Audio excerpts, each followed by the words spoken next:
Alright, hello, welcome. We are back with Genshin. Now just a moment ago, in terms of this stream, I did Silence Quest Act 2.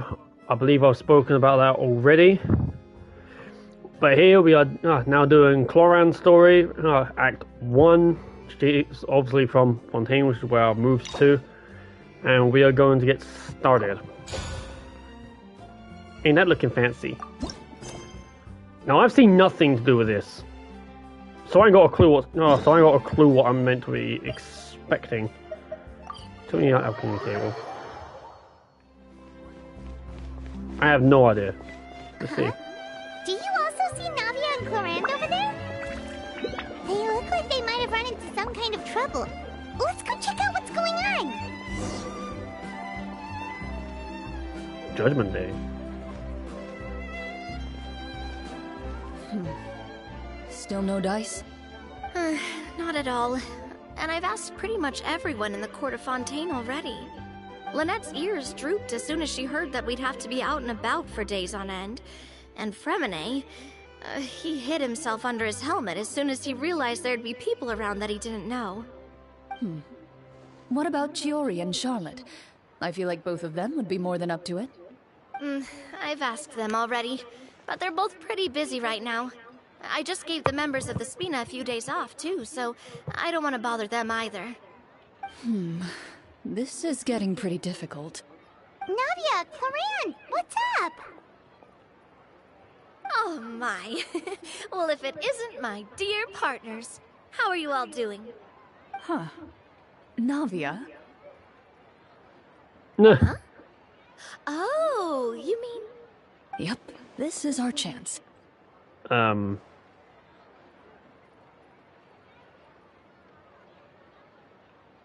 That I can imagine being actually pretty spooky. Do you need our help with something? Oh, precisely. My dear partners, we've got a huge problem right now that only you can solve. Whoa, for real? That's kind of typical. Absolutely. We've already exhausted all our other options. Okay, what kind of problem? Traveler, Paimon, would you join us and play Marechaussee Hunter Judgment Day? The hell is that? Marechaussee what now? It's a new game script by the Tabletop Troupe, a local roleplay adventure club. Ever heard of the Tabletop Troupe? They put out games that allow you to participate in a story and roleplay characters with your friends. Oh, I've loved their stuff ever since I was a kid. That sounds super interesting. Clorinde and I are both veteran members of the club. Recently, someone came up with a new script and was looking for people to help playtest it for them. And when they asked, of course I couldn't refuse. I mean, come on! A brand new script? Nobody has ever played it before. Generally speaking, scripts at that level of development have a lot of issues. But I think this one is pretty solid. The author obviously put a lot of work into the story, and the world building is also quite credible. Whoa. I know I was the one that handed you the script, but some of us haven't read it yet. No spoilers, please. Anyway, the script calls for a team of 4. Ah, yes. We're missing one final player right now. That button must be fighting for dear life. So, you're saying you'll help us out? I knew I could count on you, partner. Paimon and the Traveler are kind of a package deal. Is that okay? That's not a problem. I'll adjust the pace based on the actual number of players, and ensure that everyone has a good time. Well, Traveler, what do you think? Wanna play? Paimon will follow your lead. Alright, come here for a good script. Well, that solves our problem. You have our thanks.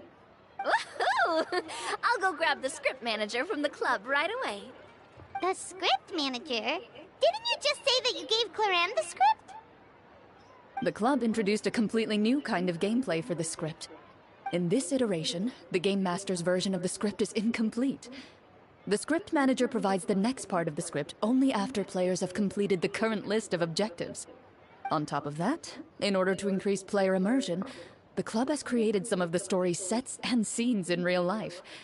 We'll only know where we should go once the script manager reveals the starting location. I might. I'm thinking of using that bit at the front. Or you know when Navia and Clorinde were basically staring at me. I might use that one. At the moment, I feel like using that bit as my picture. Wow, you're right. Whoever wrote this script really did put in a lot of work. That shit was spooky. And it's got a real healthy amount of suspense, right? I mean, even the GM doesn't know how the story will end. I look forward to experiencing it with you all. Why don't you go meet up with the others first? They should all be waiting at Chioria Boutique. I'll come over with the script manager as soon as I find them. Sounds good.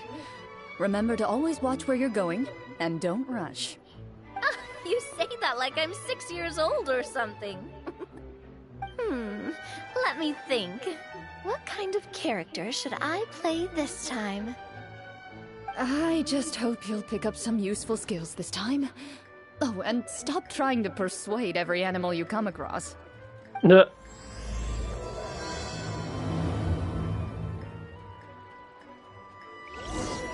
Every animal? I want to see that. Wait, oh, wait. I thought you... Oh, okay. Whatever.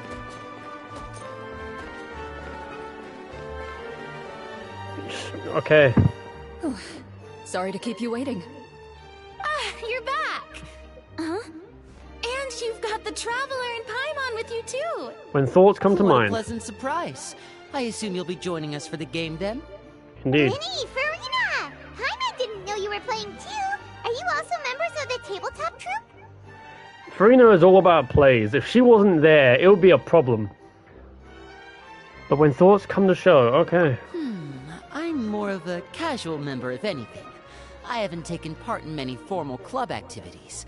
Lynette Fremine and I play something similar at the Hotel Bouffe Tété sometimes, but I'm usually the GM. Still, I'm sure it'll be fun being a player for the first time. I'm looking forward to it. The game master? Well, I'm not a member of the club at all. Clorinde simply woke me up first thing this morning, said there was a good script worth experiencing, and asked if I wanted in. She woke If you you're up? interested, I can give you a referral. That should give you a 40% discount on membership fees. I think I'll wait to see how this experience plays out first, especially when it comes to the quality of the script. If it's sufficiently fun, then I'll join. Do you participate in a lot of tabletop troupe activities, Clorinde? You could say that. She's actually one of the few senior game masters of the troupe. Right. I knew about that even when she was still my subordinate. It's nothing. Really, just a small hobby of mine. Wow. Hyman's so used to seeing you be all upstanding and intimidating as the champion duelist. It's kind of hard to imagine you role-playing with a bunch of friends. I mean, everyone got to let loose sometimes, right? Do we have to submit a duel report to you? So what if we have a problem with any of the rules? Oh, I'm reading it the wrong way around. Surely you jest. I would never intentionally make things difficult for my players. I maintain a clear boundary between my professional and personal lives. The me you see at court represents the law and order of Fontaine. I put all personal feelings to the side and grant a fair duel to all who seek to defend their honor. But in my personal life, I'm just an ordinary person. Someone who feels anger and sadness, just like everyone else. Well, you say that, but for all the time I've known you, I don't think I've ever seen you cry. I've seen you get angry, sure, but now I'm wondering whether you were actually mad or if it just looked that way from the outside. I was probably in work mode during those times. Is that so? Well, in any case, I just feel like even in your personal life, you don't get emotional very often. So you want to see me cry? That might be a little difficult. A show of anger, though, that might be something I could accomplish. No, that's not what I meant. She got all shy. Kind of backed off a little bit.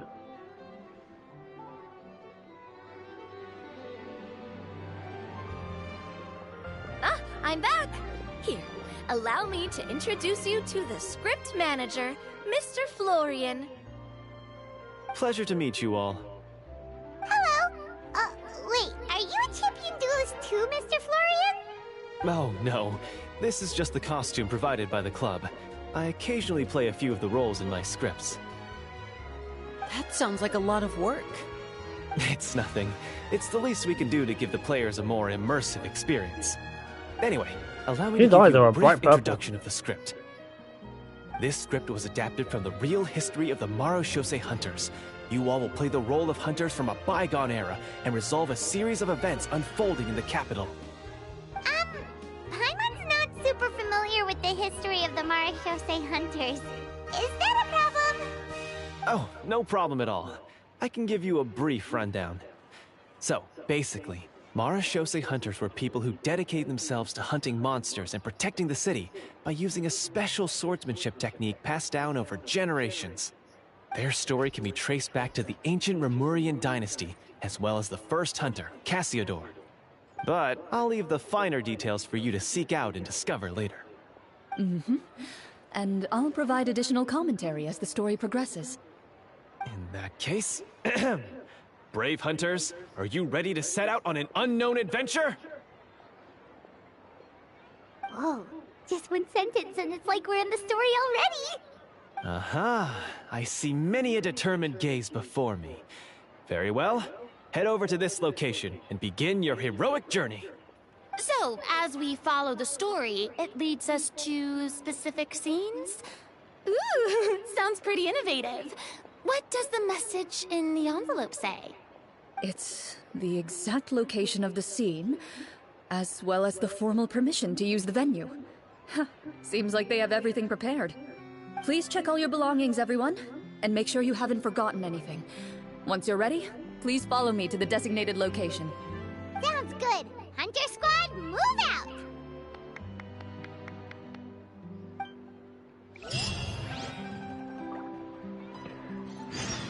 I thought he was gonna say the forbidden word. What forbidden word? Did I miss something? I'm literally just sitting here watching. It's like, am I missing something?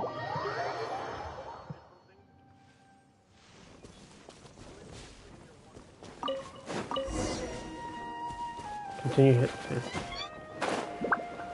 What forbidden word? Oh. I get it now.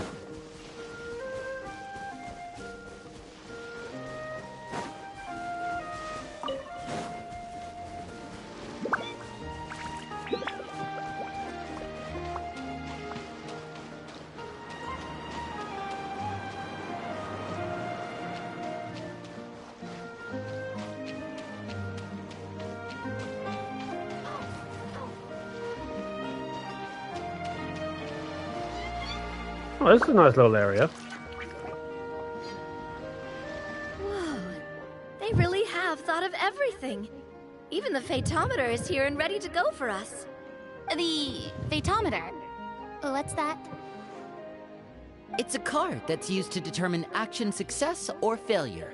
We'll need to use it when we try to use certain skills. And what about all the dessert and tea?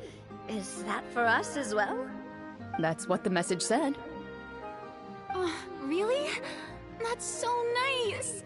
It feels just like a tea party with friends. Those snacks have Paimon's name written all over them! You gotta fight for arena for him.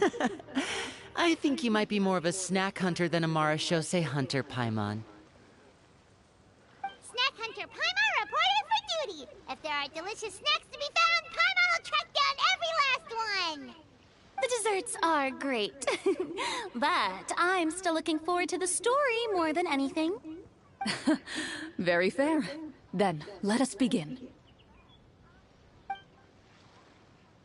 First, please pick up the blank character cards in front of you, and write down your name and profession. You can find an abbreviated version of the rules printed on the back of your character card. If you have any questions, feel free to ask me. In this story, everyone is a Marashose hunter. To reflect this, the club has prepared a small badge for everyone. Ooh, nice!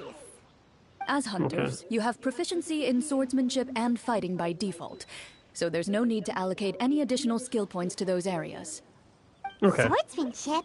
So there's a fighting part to all of this? Paimon's not sure she can do all that on her own. Maybe Paimon could just stick with you? Why don't you share a character card then? The Traveler will be the Marechaussee Hunter, and you can be his little floating assistant. Huh. Kinda like in real life. So, for the name, do I fill it out with the name of my character? Yep. It can be any name you like. You can use your real name too if you want. I do that whenever I get too lazy to think of a new name. Oh, so it would be like experiencing a different life, but still as yourself. That's not a bad idea. That's what a lot of games are like as In well. that case, I think I'll continue to use the name Linny then. Next up is the skill sheet. You have a limited amount of skill points that you can use to learn a number of skills. The more points you invest in a particular skill, the easier it will be to pass associated checks. I'll take persuasion and investigation. Those are must-haves when it comes to missions like these. Oh, those skills sound like they'd be useful for gathering intelligence. Good idea, Navia. Just as expected of a veteran player. So, should we also take those skills then? Not necessarily. Since we're working together as a team, we could leave the negotiations to Navia and use our skill points to pick up other useful skills. For example, I think I'll take stealth and sleight of hand. That will give us more options if we run into any situations we can't negotiate our way out of. Oh, interesting. I wasn't thinking about it like that. I suppose it's not so different from an acting troupe. Everyone has their own role to play. Let me see. I'll take arts and performance. I'm not quite sure what use they'll be, but I'm not as knowledgeable about the other skills, and I am not too confident I'd be able to roleplay them well. Well, that leaves us. What do you want to learn, Traveler? Ooh, so you want to help Medicine. people when they're injured. That's nice of you. So medicine and insight, I think, would be good. Oh, something that'll help you get a read on other people's thoughts. Sounds useful. So what do you think? Are you sure you want to learn these two skills? Sure, what do you want to learn? Oh, cooking. Gotta say, this suits you really well. Nothing boosts morale like good food. Ooh, so you want to help? So what do you think? Are you sure you want to learn these two skills? No, I want to keep on my sure, first what two. do you want to learn? Medicine and insight. Ooh, so you want to help people when they're injured. Oh, something that... So what do you think? Are you sure you want to... Yeah, medicine Let's and see. insight. Oh, looks like you each have enough points to choose one final skill. You've all picked such classic skills. It's fine to go a little bit out of the box, you know. Why do I get the feeling she's getting ready to cause trouble? No. For example, Probably. this one here. Summon. Doesn't it sound super mysterious and cool? Oh no. I saw that one just now as well.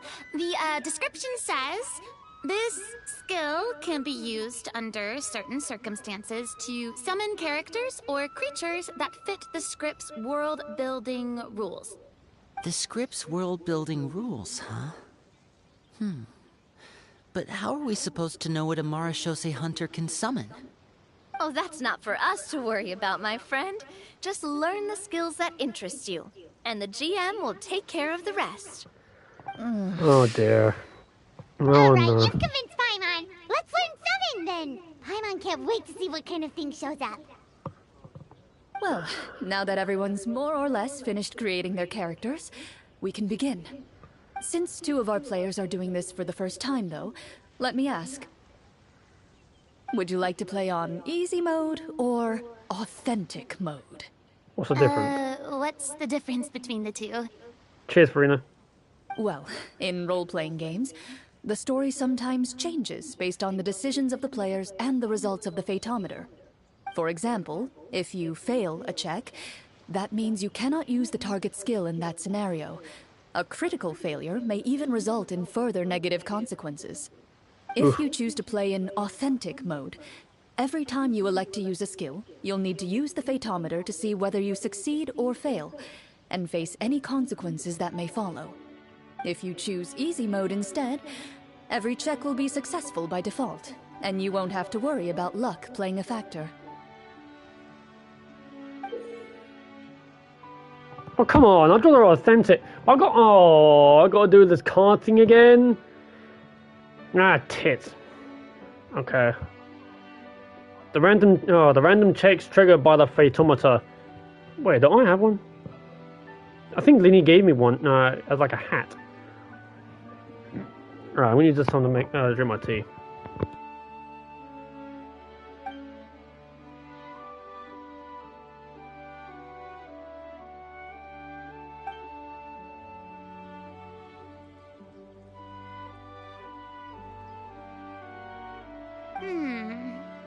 Given that I'd like to focus on the story, I suppose I should pick easy mode.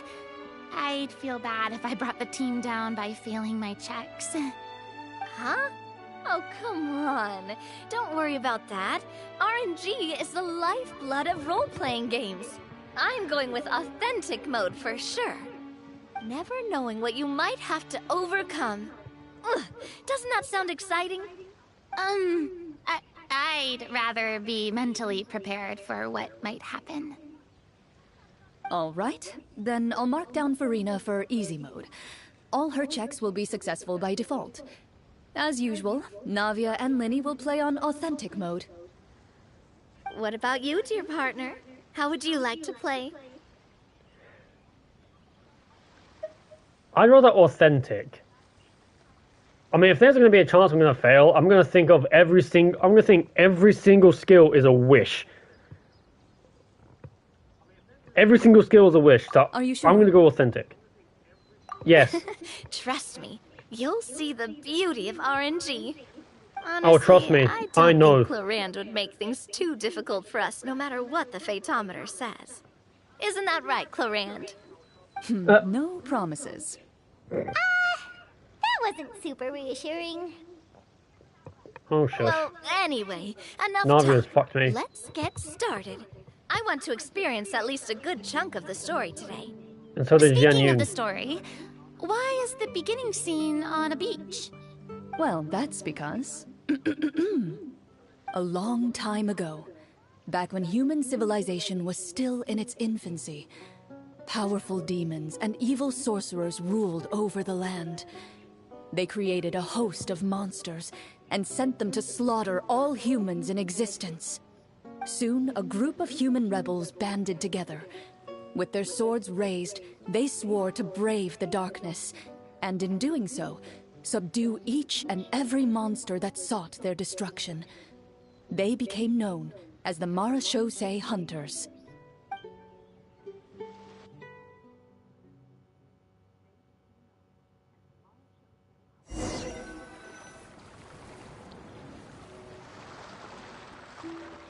Sometime later, as a member of the Marashosei Hunters, you receive a commission. Following the address provided on the message, you take a boat and arrive at this strange city. As you inhale, you can taste the slightly salty air of the docks as you begin to survey your surroundings. There aren't many people in the vicinity, but you do take note of a few others who, like you, seem to be sizing up this place. Isn't this Mondstadt? They're using Mondstadt for this? Your eyes meet, and you realize these people are fellow Marashosei hunters, likely led to this location after receiving the same commission as you. You're all Marashosei hunters too, right? Allow me to introduce myself. The name's Navia, monster hunter by trade and helpful neighborhood businesswoman on the side.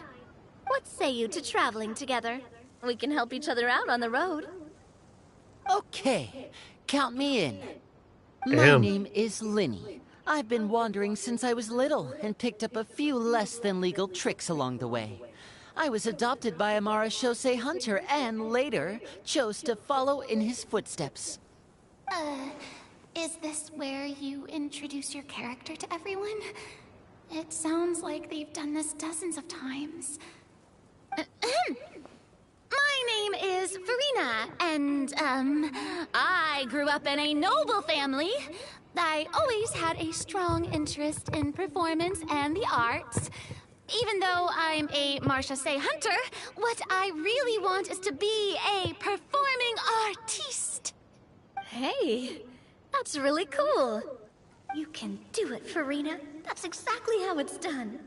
Paimon is Paimon, a good friend and companion to this Marashose hunter right here. I've been studying medicine ever since I was a child.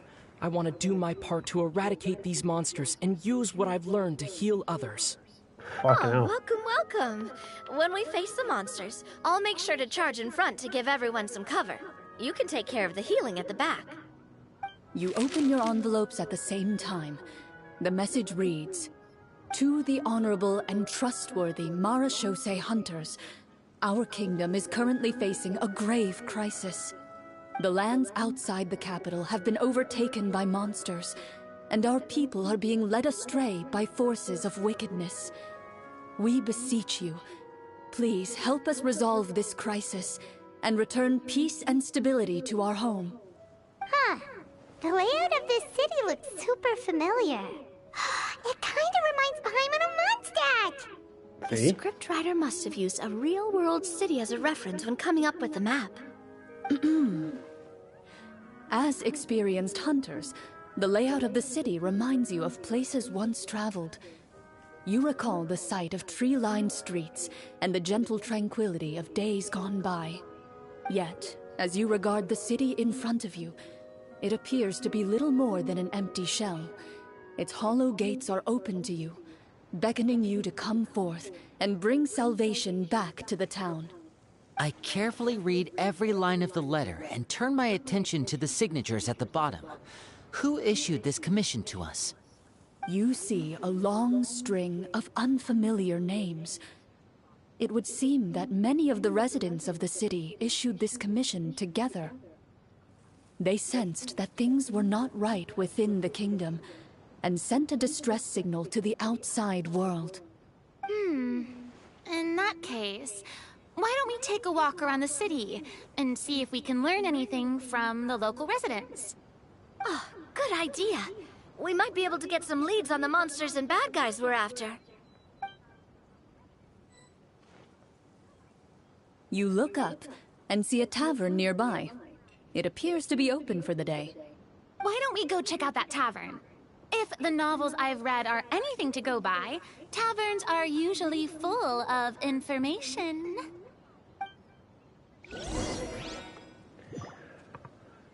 Sheesh, alright. Alright, what? Wait, I didn't... What? Wait, I didn't put that on you. Did I? And that's a... okay, no, this is mine. I thought it's mine, it's fucking... it's wind. I don't remember putting this on him, but alright. So, a trial Farina. Why do I check these? I hate you, game. Okay. C3, C3, C3. And AAA.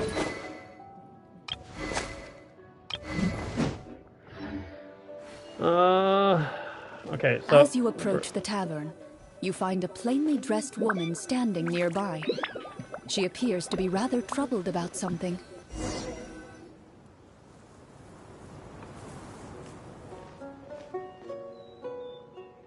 Greetings, friend.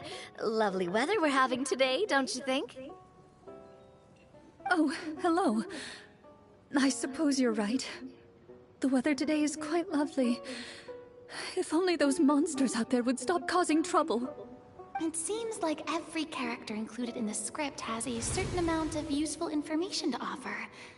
If we keep asking questions, we might be able to get some good leads. Oh, come now, don't be sad. Life is all about optimism. Oh, that reminds me. What did you have for breakfast this morning? Huh? I don't think that's the kind of question we're supposed to ask. Nothing turns a frown upside down like good food. How about some macarons? I could make you some. You didn't even take cooking as one of your skill proficiencies. That's not necessary, miss.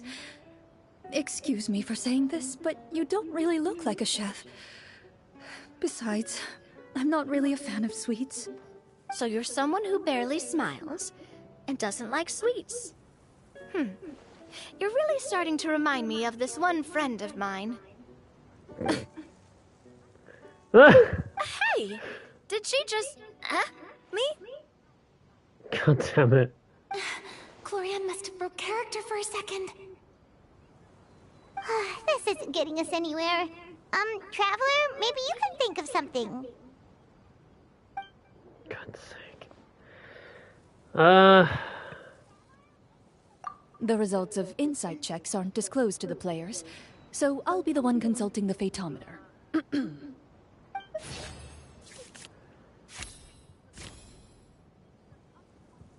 You recall all the lessons you've learned in your time, and begin to carefully observe the woman's mannerisms.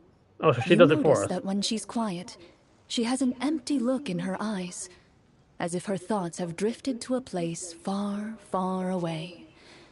And when she speaks, she often subconsciously reaches out to touch the ring on her left hand. So you noticed. That's a little embarrassing. A horde of monsters suddenly appeared near the capital recently, so all the guards were dispatched to fight them.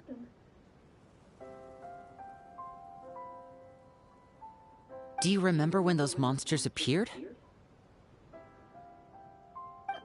I'm not completely sure.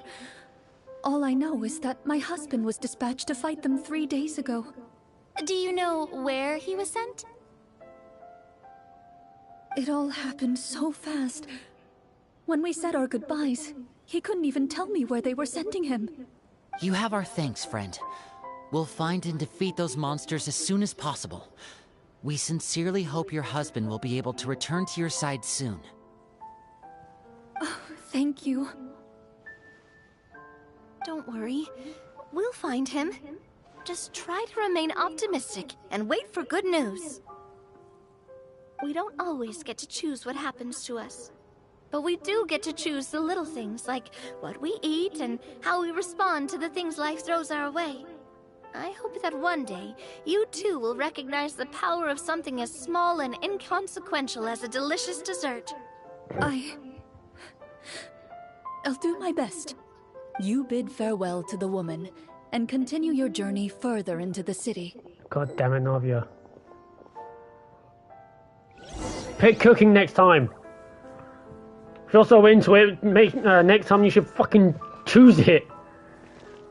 God damn it. As you venture further into the city, the streets appear largely empty. An elderly woman walks past. You see her shake her head as she puts away her wrinkled wallet.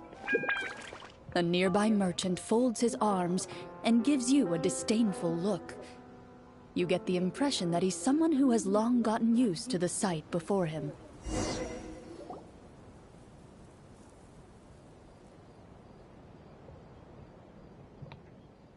Although he doesn't seem very friendly, merchants are usually a good source of information, right? Pardon me, sir. I'd like to ask a question if I may. That depends. How much are you willing to pay? How about this much? What do you take me for? Some lowly beggar? You can't even buy half an onion with that amount. Surely an onion can't be that expensive, right? What do you know? War's nearly upon us. Everything costs several times what it did before. If you're not gonna buy anything, then scram. Whoa, what a nasty guy.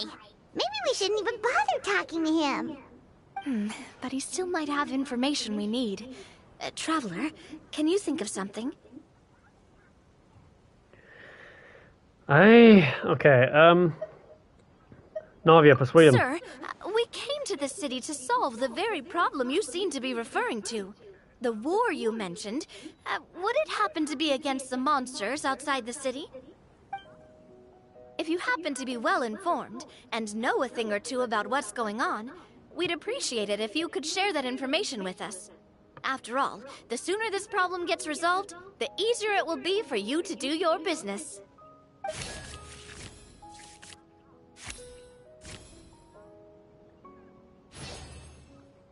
Sweet. Well, things are basically as you said, young lady. Those monsters are camped outside the city, and they've been destroying all our trade routes. We have limited reserves within the city, so if this continues, we're all gonna be in big trouble. Wait, you're saying no one has put a plan in place to distribute supplies or maintain order? We could all starve and those nobles in the palace wouldn't even break a sweat. Who knows? Maybe they've been in cahoots with the monsters all along. That is concerning. All right. That's all the information you need, right? Off with you now. I've still got business to do. You know, if you smiled a little more, you'd definitely get more business. And I bet that would make your life just a little bit sweeter. I'm not saying it's guaranteed to work. It's just a tip. Navia, stop trying to punch at her. Stop trying to punch at Clorinde. Should Jesus we try Christ. to go somewhere with more people? Oh, how about the city square? Follow me. So now we're going up there. Okay.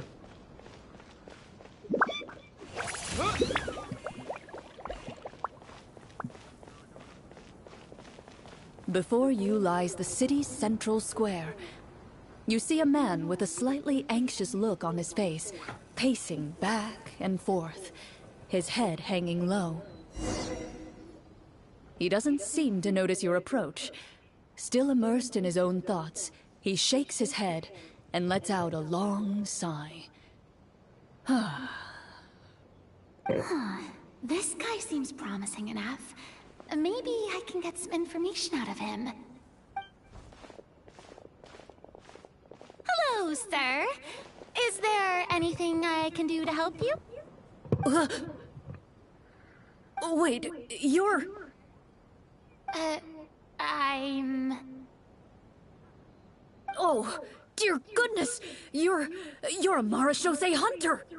You recognize us? Ah, are you one of the people who wrote the commission letter? Yes! Oh, I didn't expect you to actually come. Oh, what great news! The city is saved! What happened here?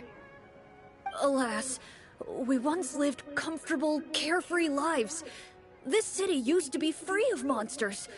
The first Marashose hunter, Casiodor, the Golden Hunter, he was the one who drove them back. However, monsters have once again surrounded the city. Perhaps the seal that kept them at bay has lost its power. Or perhaps an evil sorcerer has been meddling in our affairs. All I know for sure is that their return has stripped the city of any chance at peace. Are there not enough soldiers to drive them out?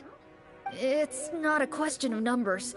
The guards simply have no idea how to deal with them. Most people my age have never even seen one of the monsters, much less been trained to fight against them. What's worse, many of us don't even know the history of the Marashose hunters anymore. When I was a child, though, my grandfather would tell me stories about how the Marashose hunters drove back the monsters. So, on the off chance that something might come of it, I decided to reach out to you. To be perfectly honest, I was starting to think all those stories were just tall tales. But now that I've seen you in person, I finally know that it was true! Well, you can rest easy, friend. The righteous and formidable Marashose hunters are on the case. The man is touched by your determination and resolve. His eyes begin to well with tears of relief. Still, if we are going to hunt the monsters, we need to know where to find them. Can you give us any leads? All I know is that the area outside the city is dangerous. I'm afraid I can't point you toward a specific location. Oh, although, if you leave the capital through the main gate and follow the road, you should run into a group of guards. They might know more about where to find the monsters. I see. We'll go look for them then. All right, be careful. Oh, and one last thing. The monsters outside the city are just part of the problem. There are evil sorcerers inside the city as well, so be on your guard. They're actively working with the monsters, and have corrupted the court ministers with malicious magic. They're the reason why, even inside the city, everything has been a giant mess.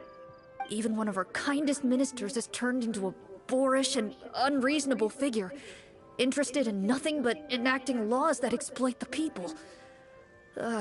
Who knows how much longer we'll be able to go on like this. Talk like about Parliament. being stuck between a rock and a hard place. I feel bad for him. Maybe we should try to cheer him up? Huh? Like, now? Is this really the right time? I appreciate your kindness, but for now, it's more important to focus on the crisis at hand. Brave hunters, I leave the future of this kingdom to you.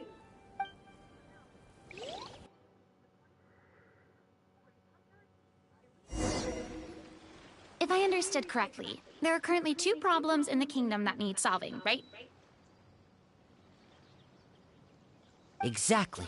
We need to defeat the monsters outside the city and take down the evil sorcerer stirring up trouble from within. But which problem should we tackle first?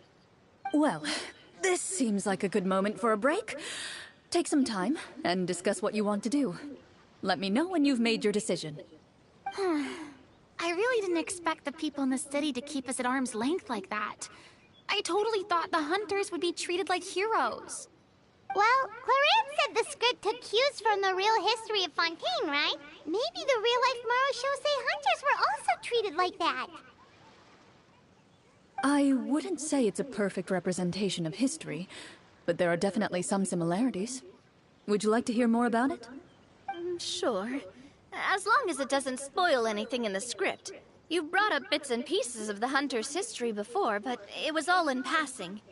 Paimon wants to know too! The hunters were super powerful, right? Were they all from a special line of supernatural beings or something? Kind of like the yokai in Inazuma? No. All Marachose hunters were ordinary mortal fighters. The only thing that set them apart were the special sword techniques passed down over the centuries. Huh? So you mean anyone could become a Marachose hunter? In theory, yes. All you would need to do is survive the rigorous training and master the swordsmanship techniques required to fight the monsters. Still, most people dropped out at the early stages, and others called it quits the minute they saw a monster in person. To become a hunter, you must be strong in both body and mind. What kind of monsters did the hunters fight exactly? Oh, and the evil sorcerer the script mentions. Did they exist in real life too? The land of Fontaine once played host to an ancient dynasty known as Rapperia. After that dynasty fell, monsters began to appear, intent on obstructing humans from establishing a new social order. One of the ancient sorcerers of Rapperia used his power to assemble a formidable army of golems. He sought to use that force to establish himself as king. Now wait a second. Don't tell me that guy was the inspiration for the evil sorcerer in the script. We still haven't found any in-game information on him yet. So, why don't you talk about someone else for now? Well, I wasn't planning on going into anything you might be able to find out in the game. But if you want me to talk about something else, then... how about Casiodor, the Golden Hunter? Or Egeria, the ex-Hydro Archon? Wait, but those people are all from a super long time ago. Where did you learn all this, Clorinde? From my master. Huh. By master, you mean Miss Petronia? Is someone you know? Absolutely. Miss Petronia and my father were good friends. Back in the day, she would often bring Clorinde over to play, but then... Let's not get off topic. Anyway, back to what I was saying. Responding to Egeria's call, a number of warriors followed Cassiodor into battle against the monsters. This group of warriors, under Cassiodor's leadership, became known as the Marechaussee Hunters. Yet, as Fontaine entered an era of peace, their work gradually became obsolete. The Marechaussee Phantom, originally an association made up of hunters, eventually came to be predominantly comprised of Melusines. Ah, I see. That explains why most of the people in the script have forgotten the hunters or think of them as nothing more than a legend. Is that really a bad thing, though? It can get tough always being the one shouldering everyone's expectations. Depends on who you ask, I suppose. If the name of the organization no longer commands respect, investigative work is bound to suffer. Speaking of investigations, which problem should we tackle first? Monsters or evil sorcerer? I vote monsters. That's the main duty of the hunters, right? We can come back to the sorcerer later. Well said, Miss Farina. Plus, if the sorcerers really are the masterminds behind this whole thing, defeating the monsters could give us some clues on their intentions as well. What about you, partner? What do you think? It's decided then. All right. After some discussion, you decide to turn around and head out of the city.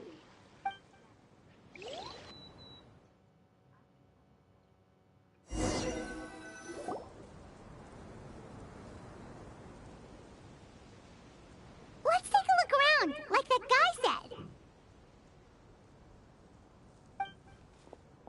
You there! Outsiders, halt! Who's there? An armored man approaches you. He has a tall, muscular build and a determined expression in his eyes. Just one look, and you can tell he's fought in his fair share of battles. Although he's trying his best to conceal his current state, his uneven gait and the sweat dripping down his forehead make it obvious that he's been wounded and is in serious pain. I'm the captain of the guard. I saw you sneaking around the city earlier, so I'll only ask this once. State your purpose, or it's off to the dungeons for the lot of you. Wow, it's been a while since someone's been this suspicious of us. I said talk, not whisper between yourselves. Have you ever heard of the Marechaussee Hunters? Marechaussee Hunters? Ha! That fairy tale, you mean? What, you expect me to believe you're one of them?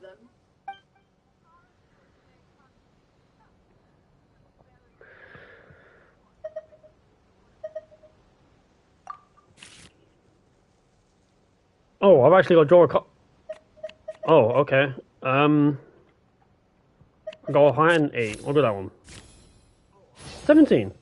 Sweet.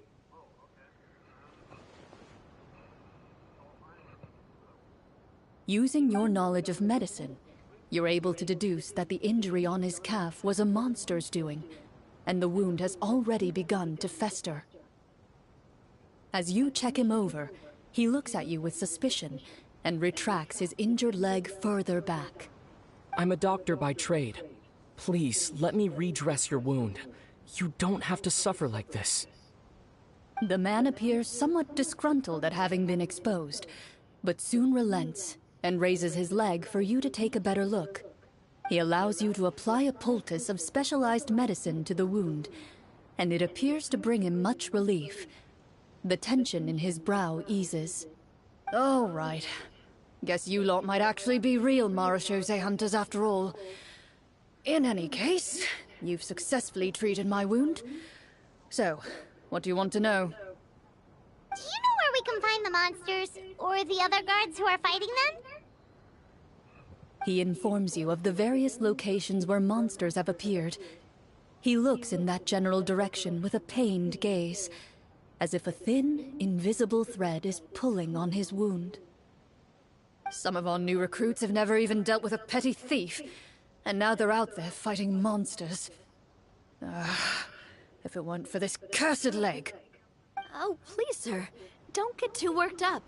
You need to focus on your recovery. Just leave the monsters to us. We're Marechaussee hunters, after all. And I will give Hearing you, I'll you give you say a that, macaron. a glimmer of hope flashes in his eyes. But it disappears almost as quickly as it came. Those monsters aren't easy to deal with. But if you insist on going, I won't stop you either. I just hope all the guards will be able to come back to their families alive. I wish you the best of luck.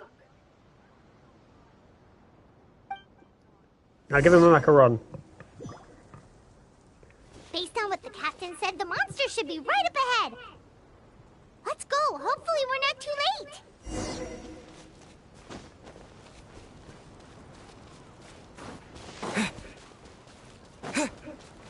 As you approach the battlefield, you see numerous people lying by the side of the road.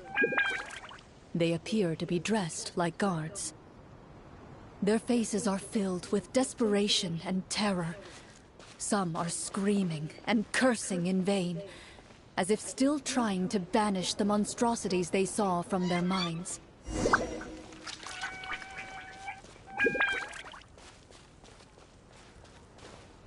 A few of the wounded look up at you in shock and disbelief. "Quick, leave this place. Turn around and don't look back," they yell. That's my answer. A sword swing.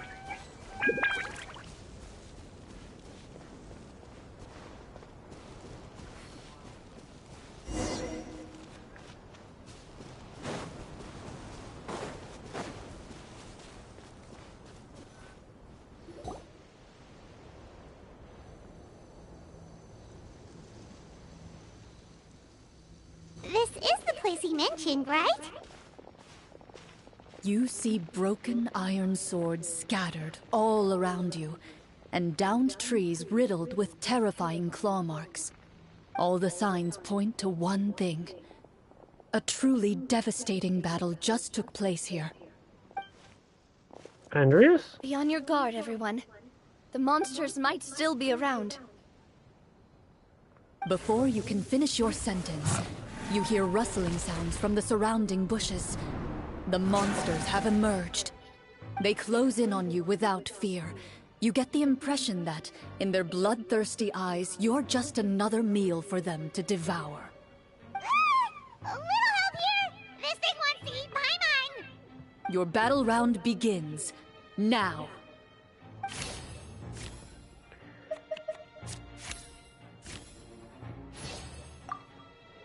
I'm just getting lucky at this one, aren't I? With the wind! Well, that didn't go well. Watch out! A proper send-off!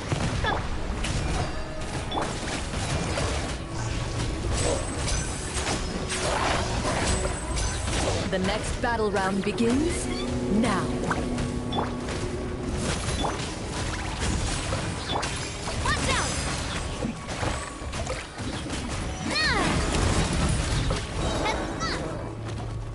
The monsters let out a terrifying roar of anger and resentment before dissipating into thin air.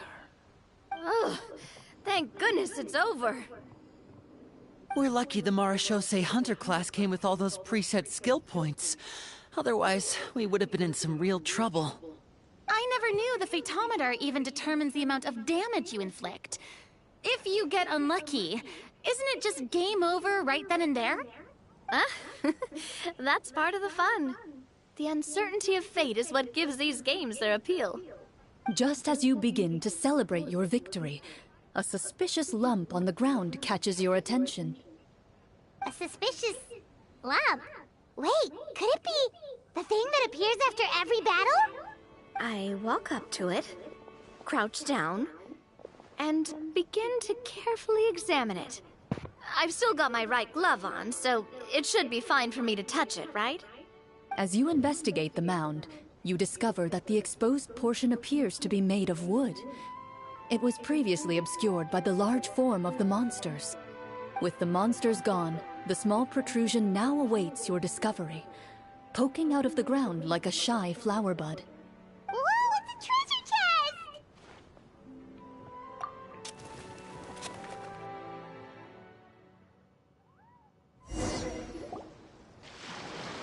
With everyone's help, you successfully excavate the wooden chest from the ground. Even without opening it, you can tell from the mora and jewels scattered around the chest that it must contain quite the fortune. Makes sense. We worked hard for this. Let's open it and we can share what's inside.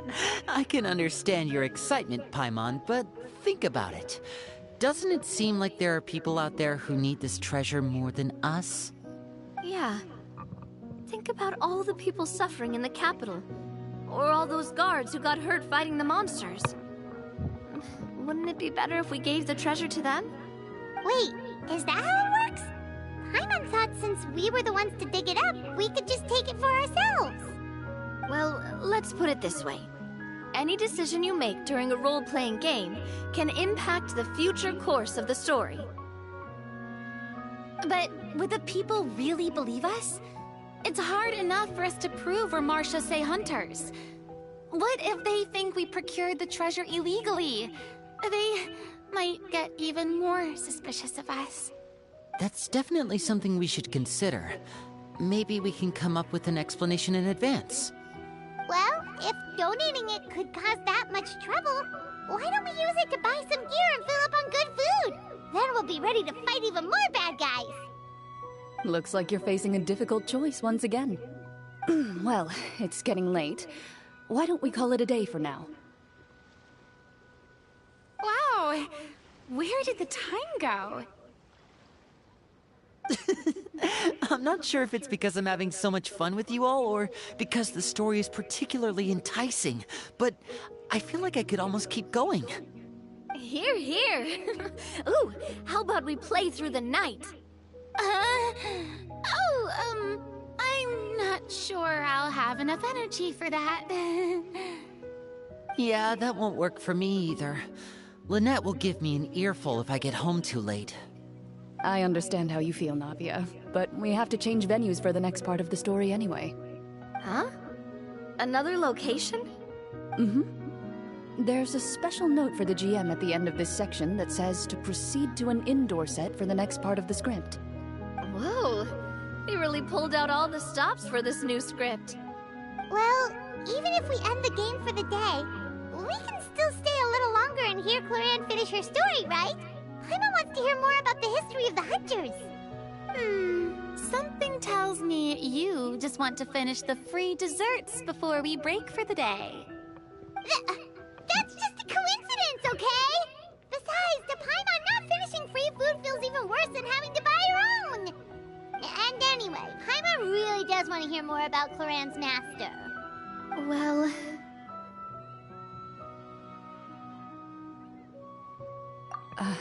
It's nothing. I appreciate the concern, but it's all in the past. It won't do any harm to share these things now.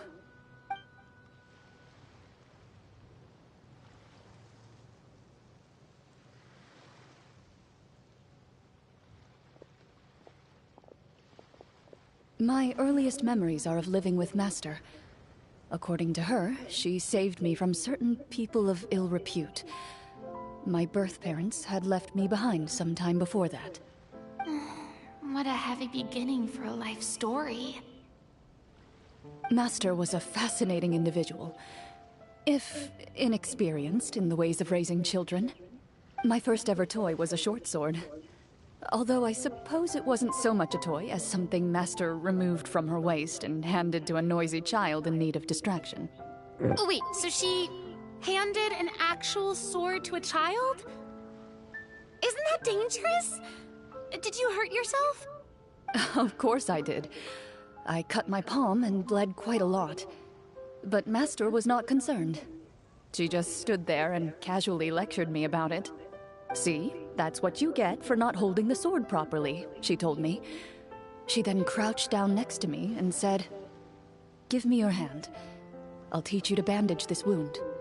After that, it's time to learn how to truly hold a blade." Excuse me for asking this, Clorinde, but how old were you exactly when all this happened? Probably around, 3, give or take. 3? Isn't that when most kids are still struggling to hold a fork? As I said, Master was rather inexperienced in the ways of raising children. I mean, that's a She giant believed knife. trial and error was the best way to teach a child what they're capable of. I'm not so sure this is a question of experience. I didn't see anything wrong with her ways at the time. And anyway, children don't get to choose how they're raised. Oh, she did bring me back a pet from Liyue once. It was a Geovishap hatchling. A Geovishap hatchling? For a pet? That seems even more dangerous! What she said was this: make sure to get along, you two. If you really can't agree on something, just settle it with a fight. Whoever loses is the real pet. And how old were you when this happened? 5. 5. Hey! Well, did you win? No, I lost. That's 2 people So trying to join me you're now. saying you actually became the Geovishap's pet? Yes, but only for a week. By the end of that week, I defeated it in combat, and we've shared a cordial relationship ever since. That really doesn't sound like the kind of childhood someone should have. Later on, I gradually understood that Master most likely didn't know any other way to raise a child. She was a Marachose hunter, but I never heard her bring up her own parents. Thanks to her, I learned how to navigate the forest by the age of 6, and could hunt monsters in the wild by myself the year after that. Even though the training she subjected me to was strict, she always made sure to take me traveling when she had the time. We met many of her friends during those days. That was also how I met Mr. Callis and his family. I still remember the first time we met. You were too scared to join our picnic and hid behind Ms. Petronia the whole time. I still hadn't really met many children my age at that time, so I didn't know how to interact with others. After that, though, you started coming over a lot. You loved challenging people to shooting competitions, remember? I don't think many members of the Spina ever beat you in one of those. I had a lot of fun during those days. I enjoyed them too. Oh, do you remember that one time we went exploring around the Spina together? We overheard Papa call your master Fontaine's Protector of Justice. We tried to pretend like we never heard anything, but you nearly let it slip that one time.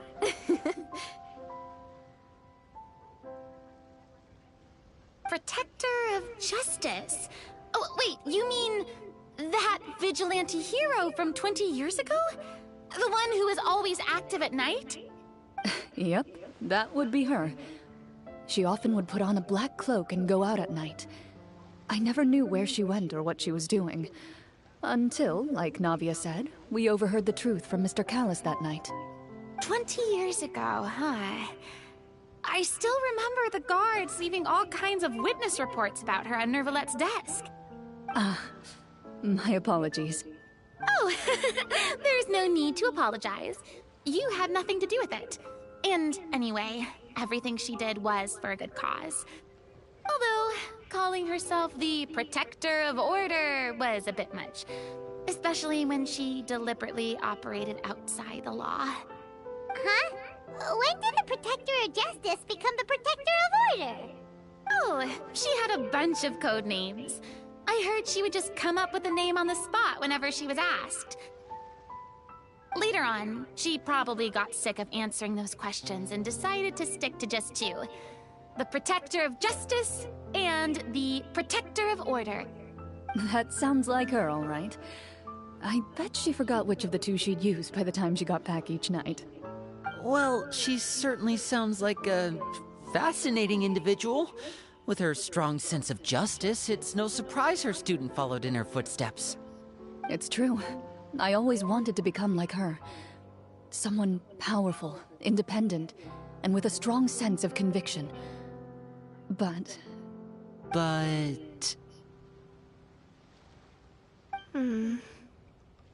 She suddenly disappeared the night I turned 10 years old.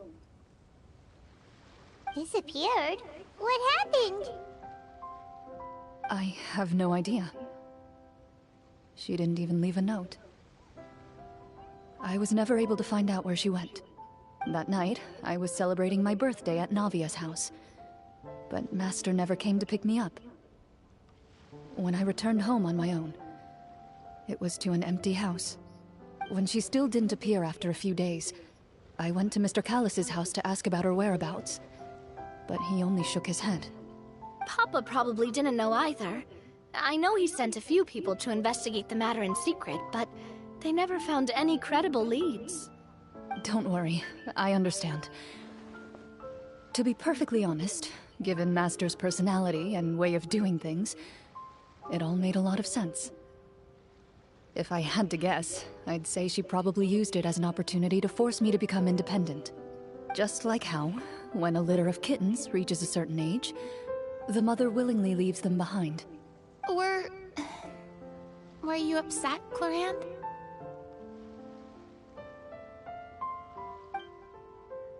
I was at first, but not anymore. I don't believe Master would suddenly disappear for no reason. There must have been something she just had to do.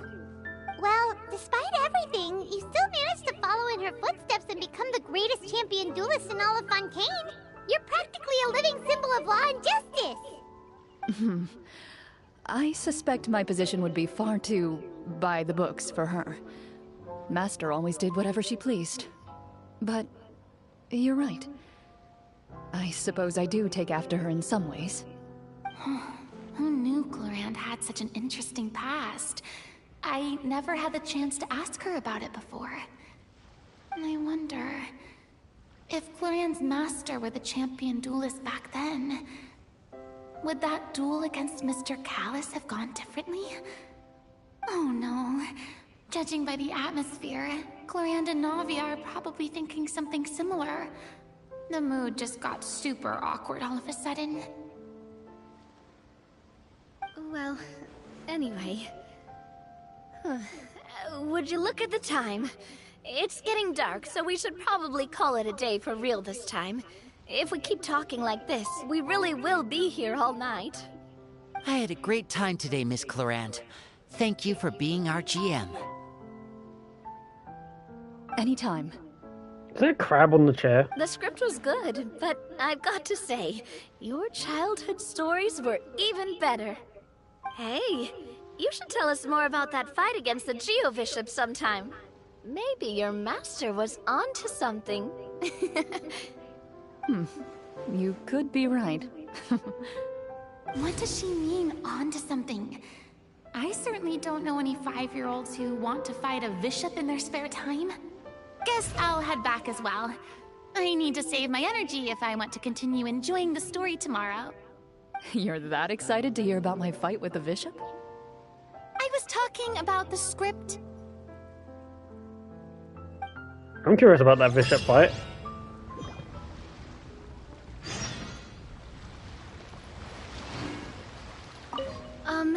Just between the two of us, could you tell me what it was like to be the Geo-Bishop's pet? It was nothing special, really. Geo-Bishops don't understand the concept of a pet.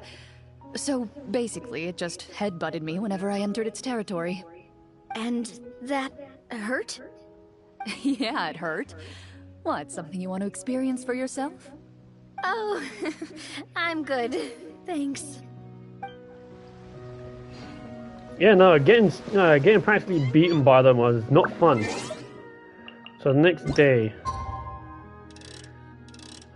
okay, as close to the earliest time as I can get.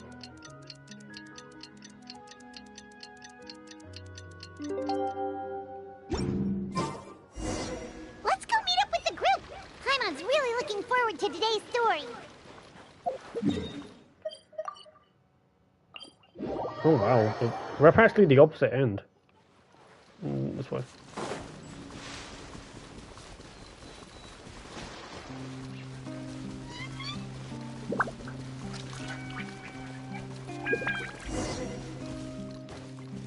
Eh?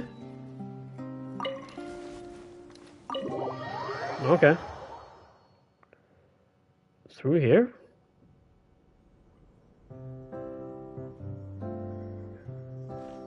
Looks like everyone's here. Now, before we begin, why don't we finish where we left off yesterday? There was an important decision to be made, yes? I'll pour everyone a cup of tea. important part, though, Clorinde? Paimon's more concerned about our current surroundings. Heavy walls, cold railings, dim lights. This is obviously supposed to be a prison. I admire the work put into the set. Still, it's obvious the scriptwriter has never paid a visit to the fortress of Rapperia. So the set is going to be a part of the script? Unfortunately, that is something I can neither confirm nor deny. Anyone think Clorinde's smile is starting to look kinda scary? Well, whatever happens, we'll just have to push on. But first, we should really figure out what to do with this treasure. If we're worried about arousing suspicion because of our identity, why don't we give ourselves a different name, just like Clorinde's master did? Yeah, it might be better to keep a low profile. As long as we're helping people, it doesn't matter who we are or what we're called. Staring at me won't get you anywhere. Or did you want some more tea? Yes, please. Oh, My cup? No, Paimon's good. my hand's in the Thanks. air. I should have grabbed my cup. Fuck. Why aren't you saying anything, Navia? Wait, what's that next to you? Oh, this is the short sword Clorinde mentioned last night. I found it. Huh. I'm surprised you managed to track it down after all this time. Well, I made sure to take good care of it, considering the circumstances in which you gave it to me. Of course I had to keep it safe. Anyway, where were we? Oh, right. I was just thinking about all the potential ways for us to break out of prison. We could dig a tunnel, or try to bribe the guards. Wait, we haven't been thrown into prison yet, have we? Well, it's only a matter of time. It pays to be prepared. Just like how you should always have an umbrella on hand, even when it's sunny. Alright, Paimon's made up her mind. Let's just give the treasure away. Paimon may have wanted to keep it, but if it's going to land us in prison somehow, Paimon will be too upset to enjoy her snacks. Ugh. So, you've reached an agreement? All right then, we can continue with the story. Oh, and we'll collect all the scattered pieces of treasure on the ground as well. All right. You collect the treasure and make your way back to the capital with your bag of loot in hand.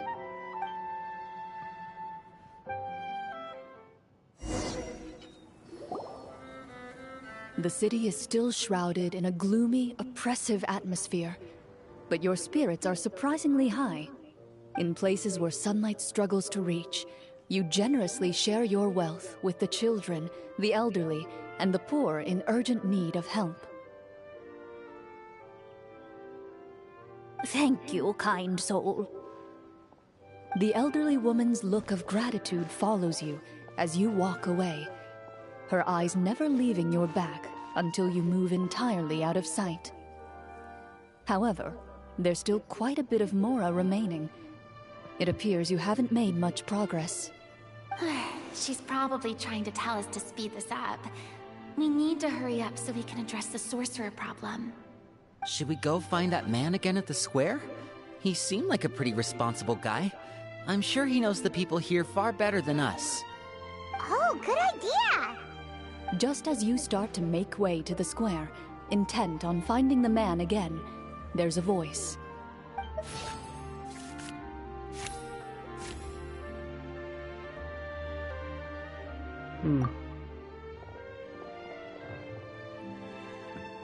Please wait, distinguished guests. Several strange guards suddenly call out to you. They run forward to meet you and proceed to politely pay their respects. Greetings, gentlemen.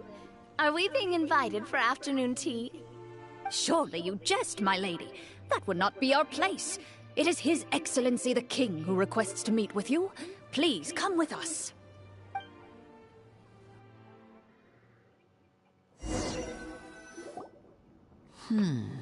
Do you think this could be a trap? Well, we have to investigate the court at some point, right? Meeting the king himself would be a fantastic opportunity to do that. I say we go for it. If something happens, we'll just turn the whole place upside down. That sounds a little intense. After a quick discussion, you nod to the guards and agree to follow. They lead you all the way to the audience hall of the palace. Gilded tables line both sides of the hall. The space itself is adorned with all manner of expensive antiques, glass shelves, and silver candlesticks. The items appear quite ordinary in size and dimension, yet their presence somehow makes the emptiness of the hall feel even more surreal and ominous. Wow, it's so luxurious! The elderly king, clad in a magnificent robe, sits upon the deep crimson throne before you. He wears above his head a majestic crown, with a gemstone the size of a bird's egg set right at the very front.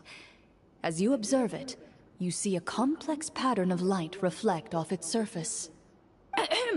They're here, Your Majesty. A man dressed in dark clothes, likely a minister, shields his mouth with his hands and bends down to whisper a few words to the king. After a moment, he lowers his hands and stands back up. His gaze shifts to fixate on your group, but he does not move from his place at the king's side. The king does not appear entirely aware of his surroundings. The man by his side, though. We should keep a close eye on him. The king remains still and says nothing. The minister is the one who speaks. Esteemed guests, allow me to thank you for coming to our faraway kingdom. Unfortunately, His Majesty the King finds himself quite exhausted from work. So please allow me, his Prime Minister, to welcome you in his stead. I've heard tell that your group, the Marechaussee Hunters, used your exceptional ability with the sword to repel the monsters near the capital. Such a great deed deserves to be rewarded. However, seeing that I was not fortunate enough to observe such a feat with my own eyes, you'll forgive me for seeking to verify the truth by speaking to you myself. Well, we've got nothing to hide. You brought us here to talk, right? So we'll just explain what happened.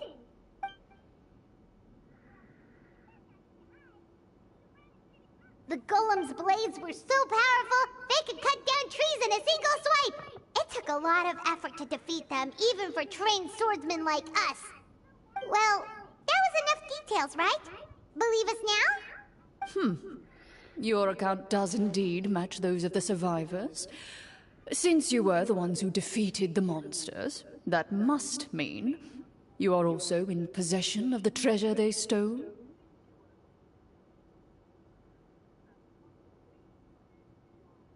Well, we did take the treasure, but... How did he know about the treasure? Then I must ask that you return it at once. It belongs to the kingdom.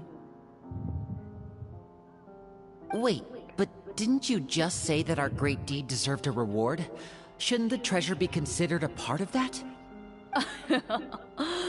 Yes, that was indeed what I said. But you seem to have forgotten a very important distinction. Only that which is freely given by the king can be considered a reward. Taking the rightful wealth of a kingdom without said permission, on the other hand, is a crime.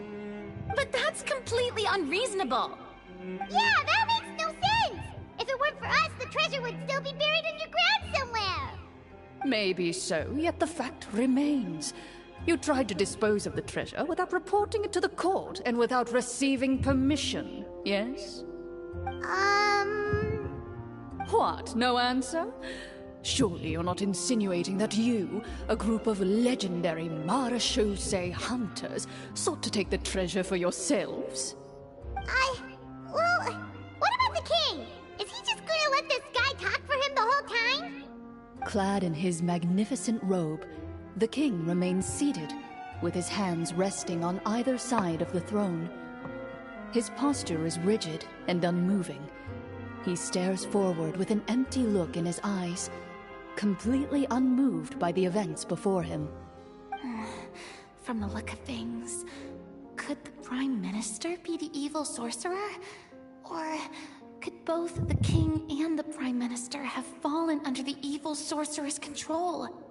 I would like to observe the number of guards stationed in the hall.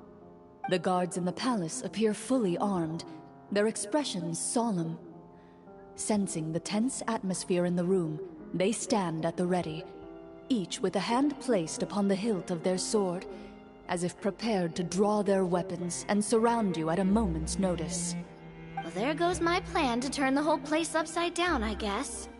It appears we've been visited by nothing more than a group of ill-intentioned imposters.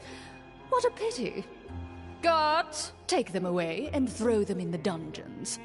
Before I decide your fate, however, I must first determine whether you have any accomplices outside the court. Can't we try to slip away? Or maybe start some kind of riot? But if we try to fight the guards right now... I mean, Lenny Don't could worry. slip away. At least we figured out who's behind all this. Let's just play it by ear. If you're scared, Paimon, just hold my hand. Aw, thanks, you guys. You allow yourself to be led away by guards surrounding you on both sides. It's only when you begin to feel drops of water falling from the dungeon ceiling and smell the stench of death and decay all around you that you finally realize you've stepped into a completely different world. Stay here, and don't try anything funny. The guards lock the cell door and leave without looking back. Wait, sir! Your voice echoes through the dark hall, but the only response you receive is the sound of water dripping from the ceiling. No! What should we do now? Carve out a new path of fate with our own two hands, of course.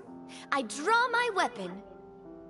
You reach toward your waist, but find nothing there. You now recall that your weapons were confiscated before the guards locked you in the cell. The bag of treasure along with them.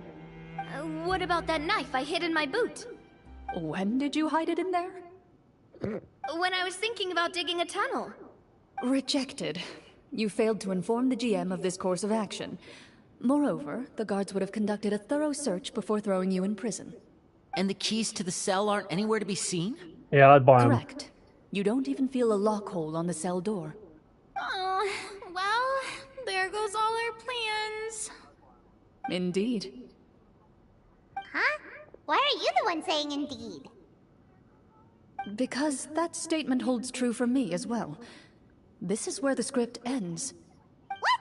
But that's a terrible ending!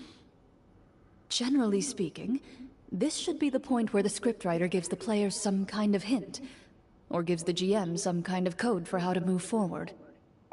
I mean, maybe they just really wanted us to be immersed in the feeling of being in prison?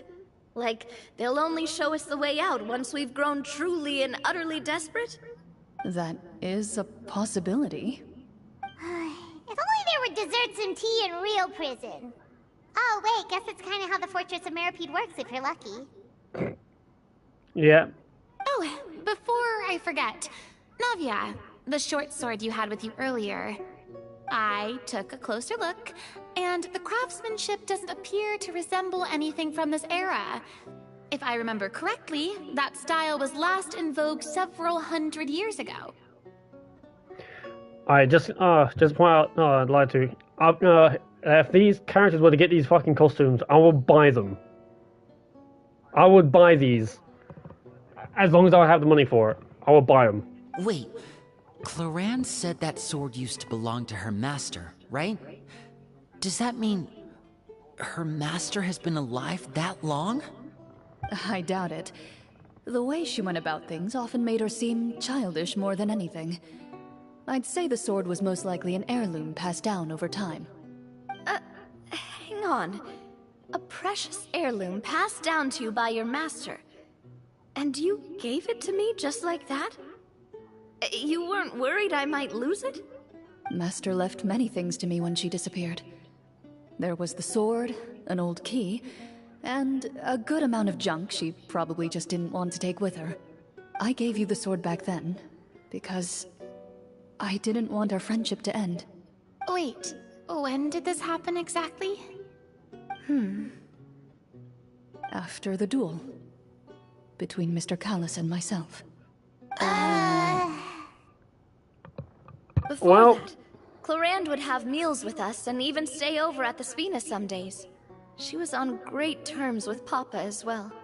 After the duel, though, there was a period of time where we simply didn't know how to face each other. She entrusted this sword to me, and never came back. We were both sad, and conflicted, and totally overthinking everything as a result. Whenever I looked at this sword, I couldn't help but wonder if Miss Petronia had never introduced us to each other at that picnic. Maybe part of the sadness I was feeling could have been avoided.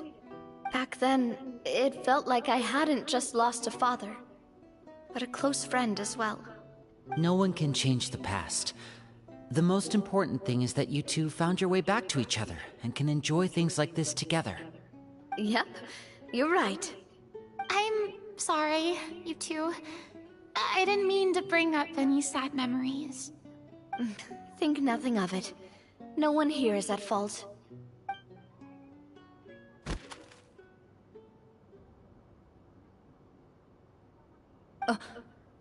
Huh?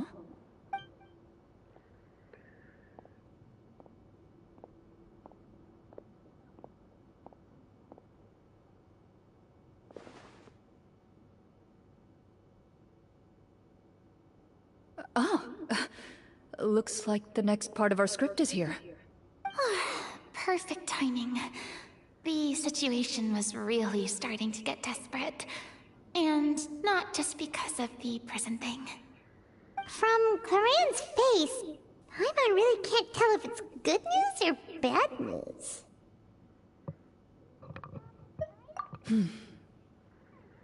Water continues to drip from the ceiling. In this lightless dungeon, you lack a reliable way to tell how much time has passed. Eventually, you get used to the unpleasant odor of straw, mold, and rust, and find yourselves alternating between fits of drowsiness and despair. Suddenly, you hear footsteps outside the door. Heads up, everyone. Someone's coming. Gather close, everyone, and keep your voice down.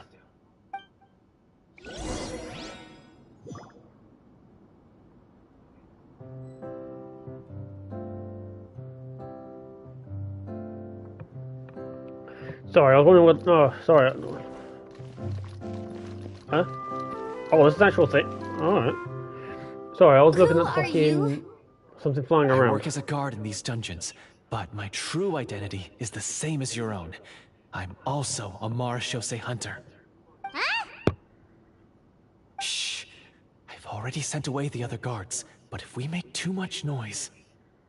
I understand, but how can we be sure we can trust you? The king has issued a formal decree. In light of the irrefutable proof of your crime, you're to be executed before tomorrow's sunrise. If you want to escape, it has to be now. Executed? We barely did anything! Monsters appearing at the same location as the treasure. Could this entire thing have been a trap? There will be time for speculation once we're out of here. As for my identity, I have no way to prove that to you just yet. Infiltrating the capital was difficult, and finding a chance to speak with you has taken a lot out of me. I could go on, but I think we can all agree that now is not the time for details. Fucking got it. Alright, I'm gonna be a moment. Sorry, guys. Anywhere, sir? Don't worry, I brought them with me. They're just behind the door. Still, these weapons alone won't be enough to defeat the true enemy behind the scenes. His faction is too powerful.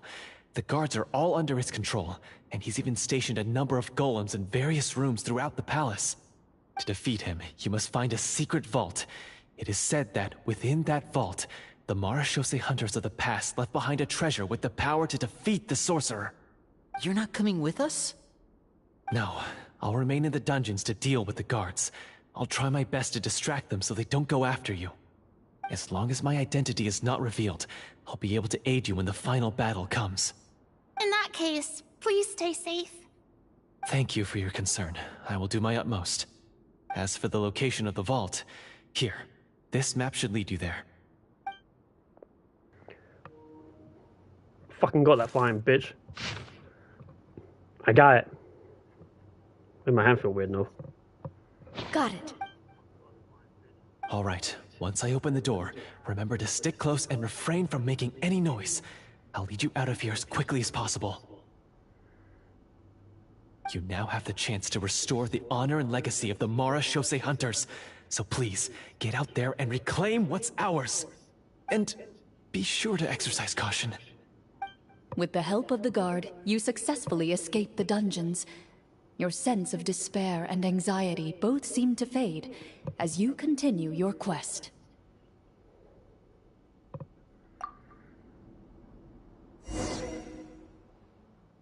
Wait, we didn't get to use our skills at all while we were in prison. Who knows when we're gonna get the chance to use that cool summon spell? That is a pity, but we can only continue to move forward.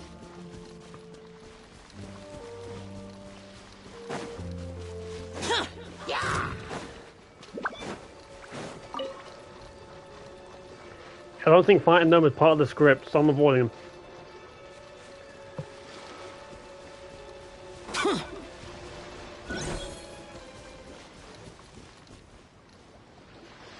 This should be the place marked on the map. This bit of rock certainly looks suspicious. Well, I'd say an investigation's in order then. Plus, if all else fails, we can just blow it up. Blew it up anyway. Wow, you really meant that. Before you lies a serene stretch of open water, its surface shimmering a brilliant shade of sapphire blue. Well, guess this means it's time for a swim.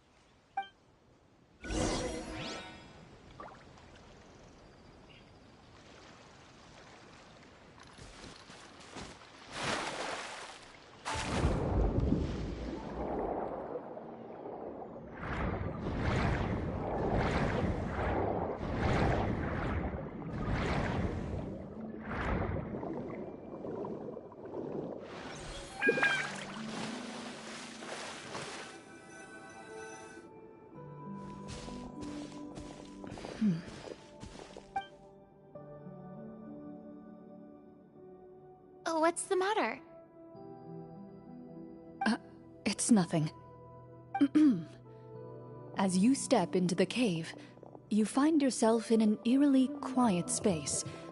Before you lies a narrow passageway that appears to trail off endlessly into the distance.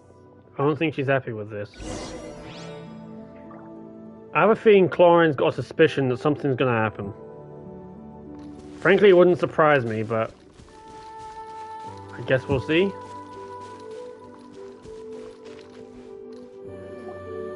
Wow, this must be where the treasure is hidden. But this door is blocking our way in. It almost looks like it's been here for quite some time. I've got to hand it to the tabletop troupe. They really went all out with the props. Huh. What have we got down here? A kind of mechanism connected to the door? It looks like we might have to arrange it into a certain pattern. A pattern on a stone door. That's something Master mentioned before. Is something wrong, Clorinde? After a long, difficult journey, you finally arrive at the location indicated by your map. It appears to be an ancient site of some sort, where treasure likely awaits.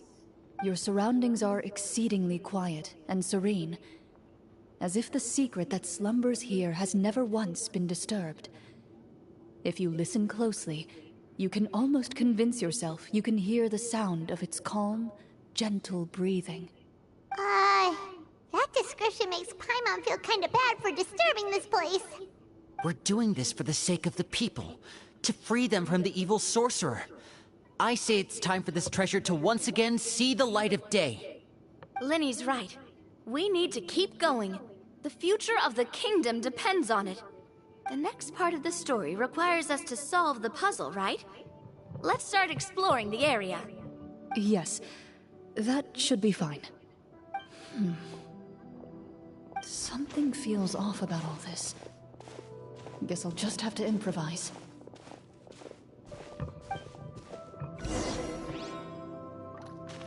This will have to do with Clorinde's path.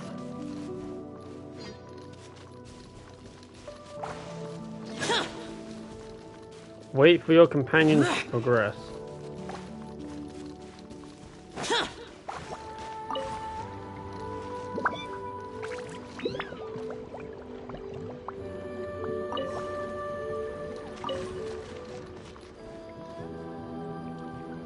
I found something. Found something here, too.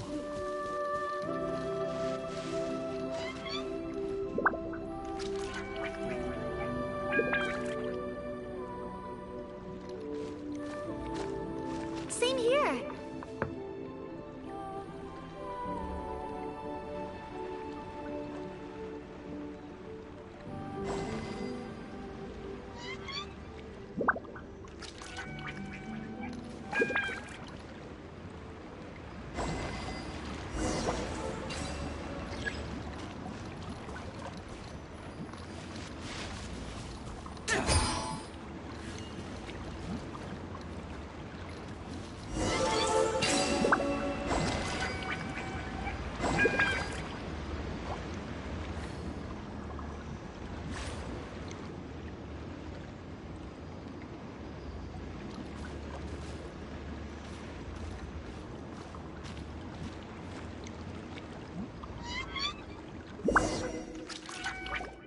It worked! Something just appeared. Some kind of new mechanism, maybe? By solving the puzzles, you prove yourselves worthy of inheriting the secrets of the past. At the end of each puzzle, you're rewarded with With? a key.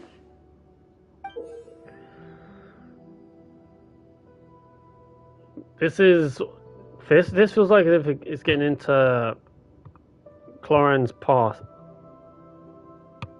There's fucking another one. Where'd you fucking go? You're going back and forth and you just disappear. On. I need my light. Let me get my light bulb. Hold on. There was a fucking another one. How are these bastards getting in? My windows are fucking closed. These fucking things. I killed one fucking thing. There's another one somewhere. I'm gonna look out for these things now. It's still sunny outside. It's still sunny outside. It's annoying me. But it's dark in my room. It's like darker in my room. It's like night and day. Ah! I'm sorry if this is getting annoying.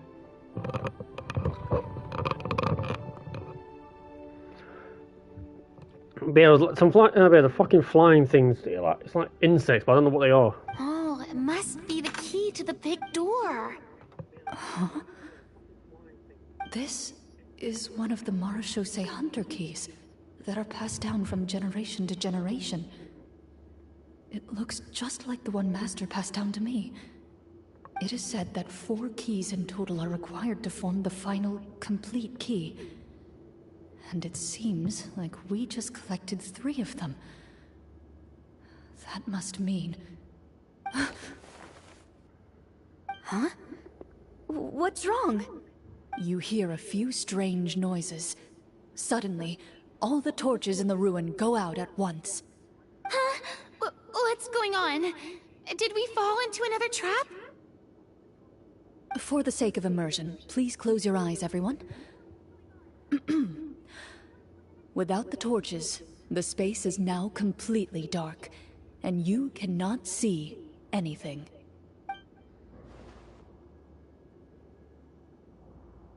But Paimon can still see a little bit over here.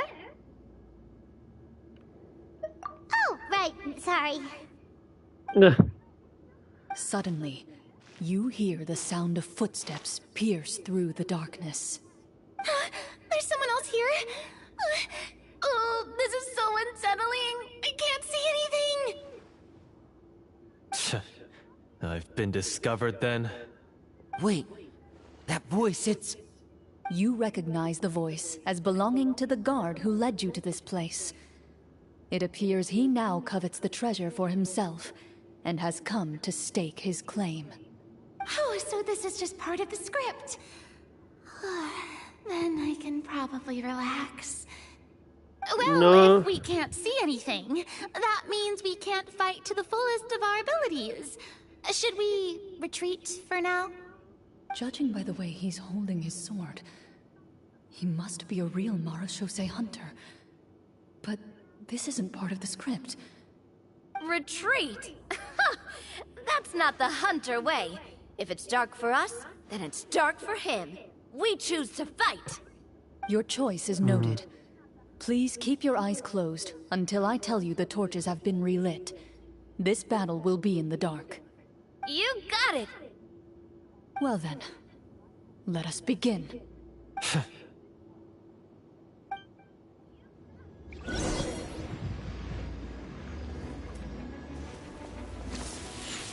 What happened to his sword? Into the shadows. Alright. I'd like to try to hit him with my sword. Your strike is successful. Ha! You're facing a vet. Is he still standing? Goodness, he sure has a lot of HP. Is it over? Can we open our eyes now? The enemy is strong and relentless, but the battle is nearing its end. The torches have not been relit. What about now? Final strike. Ha!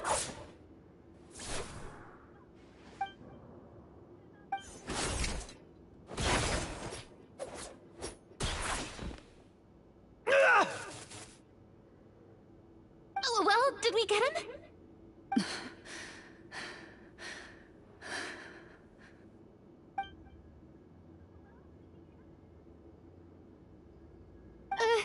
Clorinde? Warm fire flickers across the walls once more. Your vision is now clear. In an impressive display of courage, the four of you successfully defeat the uninvited guest. That look in his eyes. It's like he became an entirely different person as soon as I defeated him. Huh? Mr. Florian? Oh, wait. We're supposed to be role-playing. I should stay in character. Speak your name, guard. Why did you lead us here just to betray us? Is this treasure really more important to you than bringing peace to the kingdom? What kingdom? What peace? Those were nothing but lies! I, Florian, am a true Marechaussee hunter, descended from hunters of ages past. So he's also using his real name. Or, wait, was that the name of his character from the very beginning? Then I'm even more confused. If you truly are a Marechaussee hunter, shouldn't you want to help us just like you said before? Shouldn't we fight together for the sake of the people? What do you know? In this day and age, there's no glory to be had as a Marechaussee hunter. What's that supposed to mean? My skills were passed down to me by my father. We lived a life of obscurity in the remote wilderness. Still, he devoted everything he had to being a Marechaussee hunter. And what did he get in return? A life of poverty and pain. In a world that forgot all about him. When he died, not a single person came to mourn his passing. The Marechaussee hunters were the ones who saved this city, were heroes. We deserved more recognition and respect than this. Is he talking about how no one in the capital seems to remember the hunters and their legacy? I didn't expect the script to contain this level of social criticism. So that's why you want to take the treasure for yourself? You feel like you're owed fame and wealth? If you already knew where the treasure was located, why didn't you just come down here and take it? Because I still needed the final key. Only a true Marechaussee hunter is capable of passing through this final door. As someone who sought to hurt others for his own gain, Florian lost that right long ago. Okay, but what is this treasure anyway? We've got all the keys, right? So can we just go in and take a look? You're sure you want to go in? We've been talking about it for so long, of course we want to see what's inside! And we've already defeated Florian, right? So he won't try to take it from us anymore. Pesky brats. Watch yourself. Then let's open the door together. All right. Your choice of action is confirmed.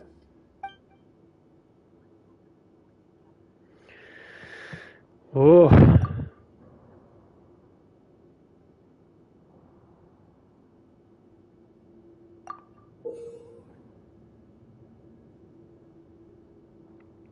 I'm not going to mention what that looks like.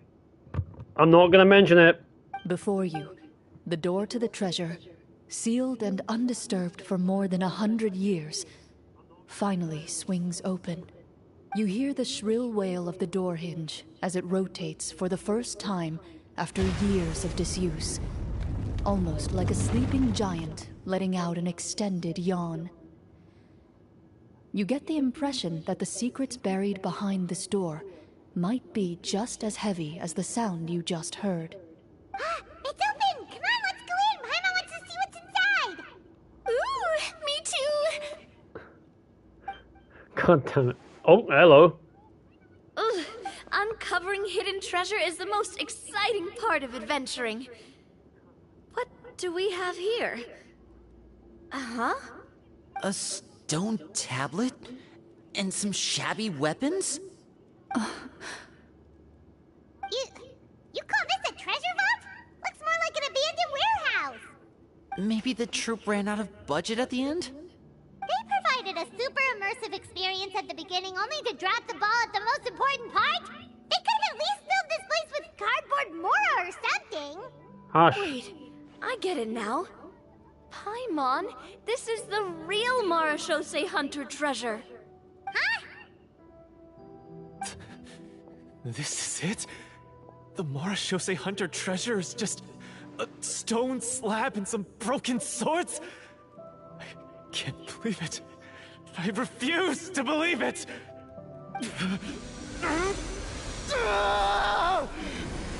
Whoa, are you okay? The Marachose hunter before you appears to suffer a serious mental breakdown. He needs to leave the room for a moment to collect himself. One of you seems to understand the significance of the treasure already. If the rest of you wish to follow suit, you may remain here in the meantime and explore your surroundings. Yeah.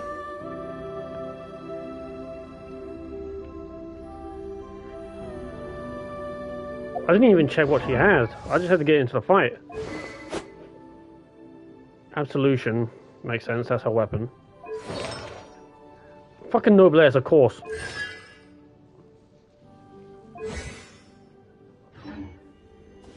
Hold on, when's her birthday?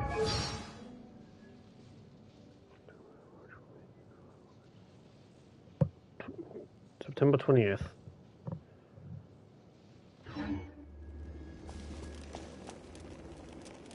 That's a straight. No, wait.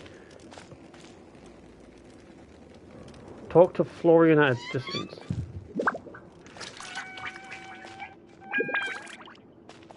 Broken. Walter.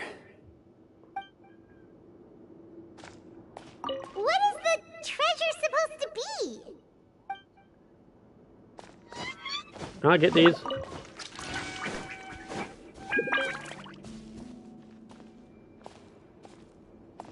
The old and broken weapons.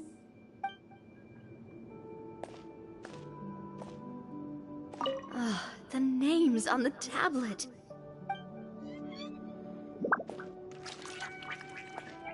Oh, we can't talk to ourselves. A stone tablet that stands there quietly. A few people's names and deeds have been inscribed upon it. It's not going to tell me the names? At least allow me to give credit. Bath here.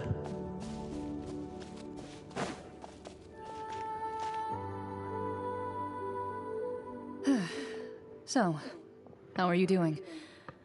Feeling any better? What just happened? Do you remember how you got here? Or what happened to your body just now? I remember now. I brought you here because I wanted to... The explosives in the cave! You mean these? Huh? How did you... I could tell something was off the moment I stepped into this cave, so I kept an eye out. I've already dismantled the whole thing.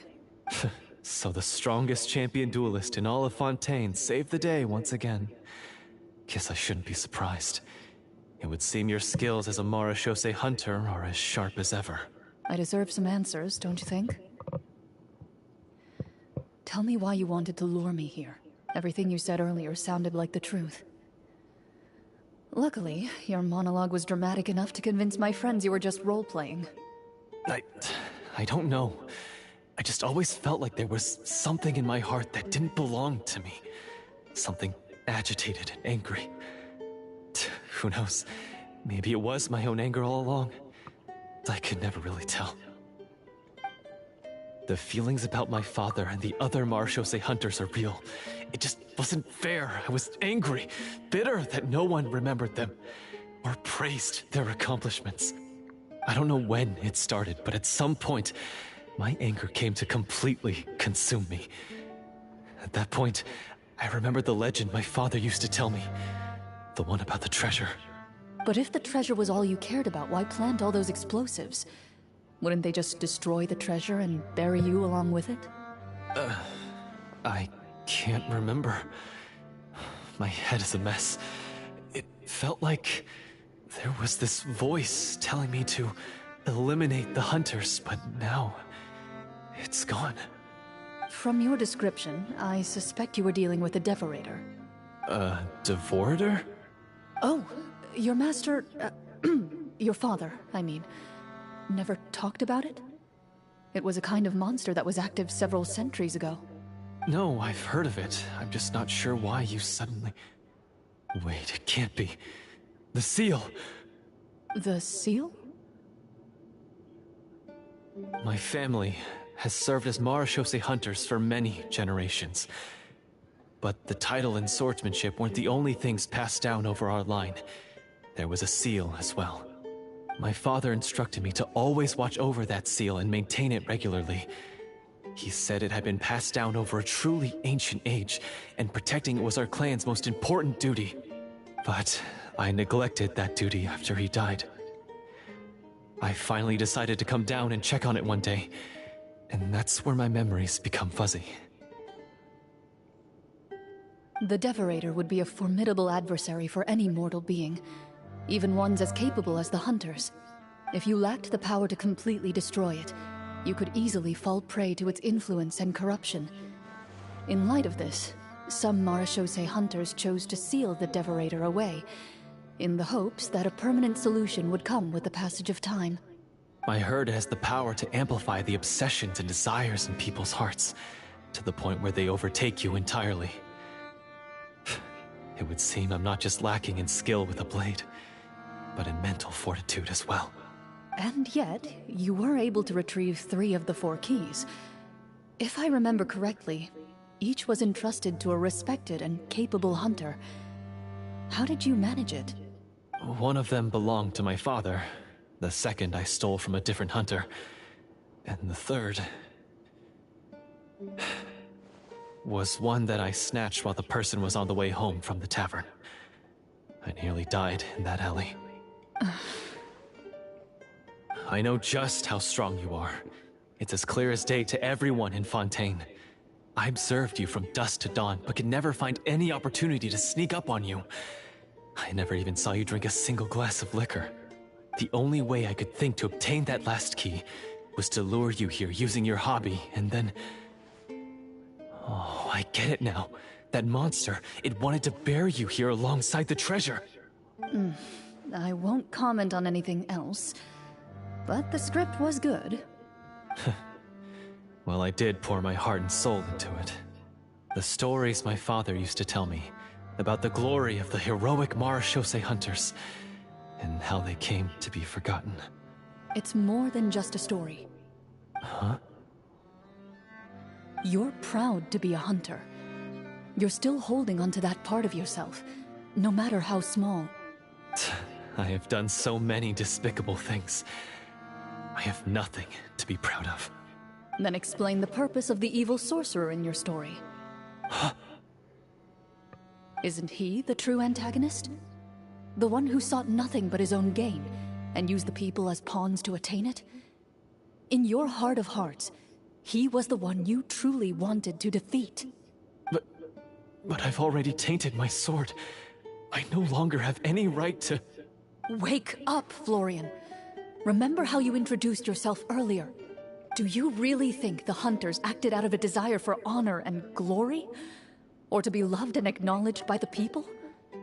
What did your father teach you about our order? You do not wield your sword for yourself, but to protect those you serve. There's nothing special about a blade.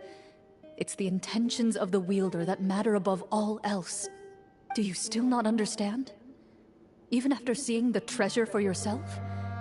The contents of that room, they represent the true legacy the hunters left behind. You're right. I am a Marashose hunter. It's time for me to redeem, no, to finally serve the people I vowed to protect all along. I wouldn't be so quick to push aside the need for redemption. I know. That's a charge I won't bother to defend myself against. Good. Then, come with me, and help me see the script through to the end. Huh? See the script through to the end? But there's no more script left. Never finished it, huh? No, I mean, I wrote the script with the sole purpose of luring you all here. There was no reason to write beyond this point. Then we'll just have to keep writing it. The evil sorcerer still needs to be defeated. You mean the Devorator? Are you saying I have to make up the rest of the script as we go along? Is that really so hard? You've already written most of it. Surely you can write an ending where the hunters win and justice prevails. I'll be there to help you too. You aren't afraid your party will fall into danger? I know what my friends are capable of, and they're all quite skilled. Besides, I need their help. Then, are you going to tell them the truth about all this? I don't intend to spoil the fun. Sometimes, protecting dreams and fantasies is more important than exposing the truth. Don't you think?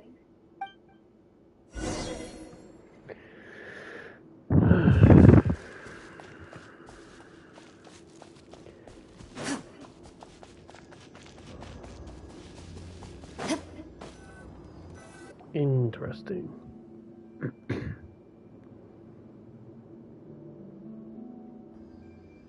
They're back! That took a while.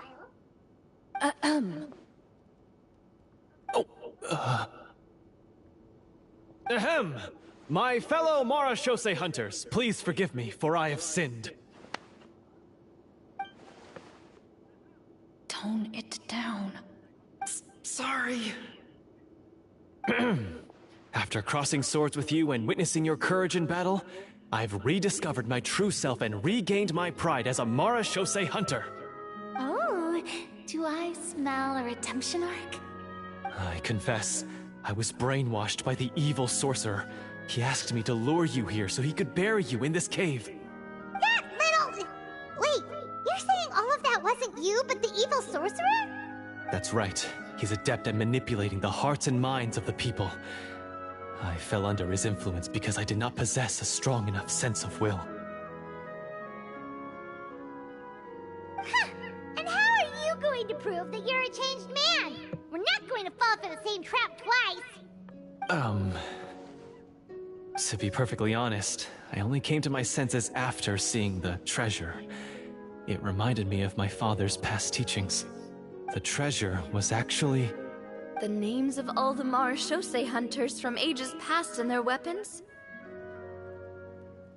Wait, you already know? Of course. Don't underestimate a veteran role player's exploration skills. Oh, wait, I mean, Marechaussee Hunter Navia's exploration skills. We just finished reading through the content of the stone tablet. That tablet recorded the lives of some fascinating people. For example, this Marechaussee Hunter called Est. She inherited the responsibilities of the Golden Hunter and passed judgment on many people. But in private, she had a very easygoing personality. Her favorite pastime was singing and dancing with her friends, and she was said to have a beautiful voice. Where have I heard that before? She was just like you. Oh, you really think so? Well, when you put it that way, I suppose I also have a few things in common with this Walter. Working as an executioner, he supposedly used a countless number of tricks to confound his enemies in battle. Oh, if only I could have seen the feats of magic he pulled off back then. Their lives were all so exciting. You could write so many cool books about their accomplishments. How could they have all been forgotten? Because they chose to be. To hunt monsters that only appear in the shadows, you must also operate in the dark. To be a Marechaussee Hunter is to willingly give up on wealth and fame. Then this stone tablet must have been left behind by their companions. That's right. Few Marechaussee Hunters ever revealed their identity to the public. They always protected the city from the shadows. The only time they spoke of their accomplishments would be at night, when they gathered with their fellow hunters in front of the bonfire to share stories of the monsters slain by their hand. So, this tablet was created not so that the hunters would be remembered by the people, but so that they would be remembered by each other. No wonder this place was so well hidden. You regard the stone tablet in solemn silence. The names of your comrades etched onto its surface serve as a reminder that you are never truly alone. The tablet proves that, although a hunter walks a shrouded path, it is not a solitary one. There will always be those who walk beside you, a fact that remains as true today as in ages long past. Their legacies shall continue to be passed down from generation to generation, as everlasting as the stone onto which their names are carved. Father, you once told me that I should seek out the treasure if I ever became lost. So this is what you wanted me to find.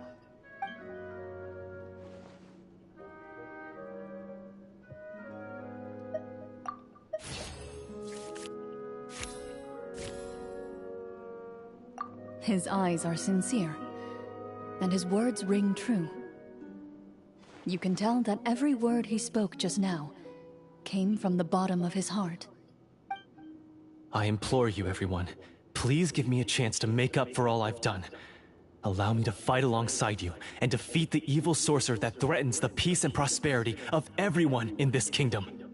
Well, Basement. I say we let you join. Sounds good to me too. Everyone makes mistakes.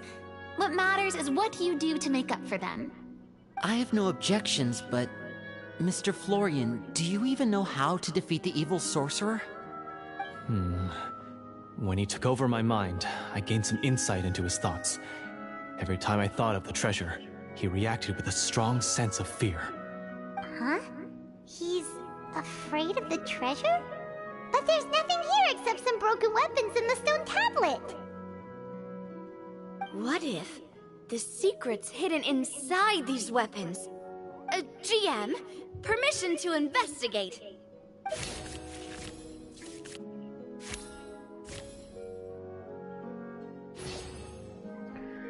At first glance, the weapons appear absolutely ordinary. But as you observe them, you notice a faint energy emanating from within. These blades have slain countless monsters. Though it's been a long time since they were used in battle, their edges remain sharp, as if they're simply waiting for the next worthy hunter to carry on their legacy. So basically take these with us, right? I'll take this weapon, since it used to belong to Est. Maybe it'll find comfort in being held by someone who appreciates the arts. Ah, good idea. I'll take Mr. Walter's bow then. From one archer magician to another.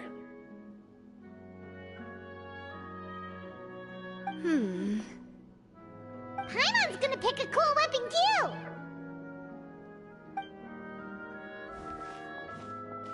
Choose carefully. As you grip your weapons, you can almost feel the will of past hunters coursing through your being. It's a feeling of courage, determination, a silent vow passed down from generation to generation that says, eradicate the monsters, no matter the cost.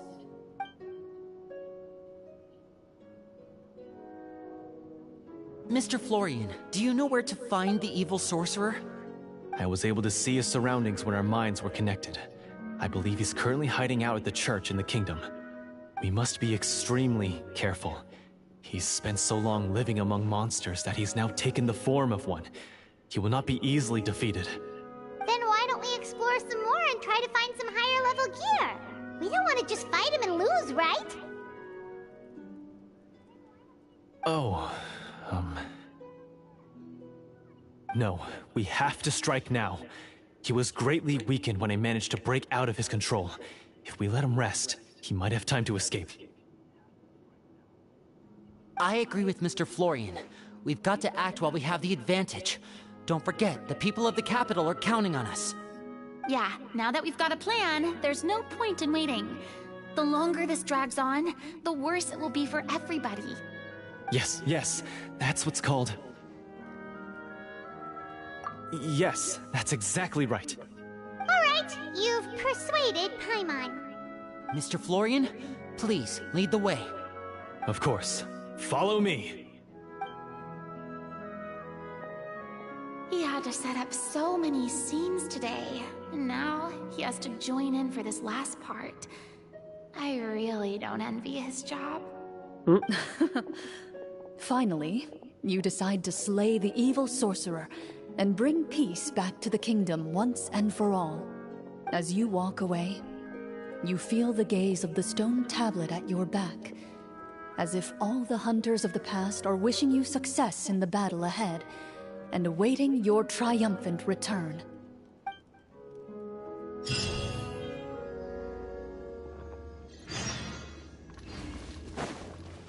I wonder if we're able to come back here.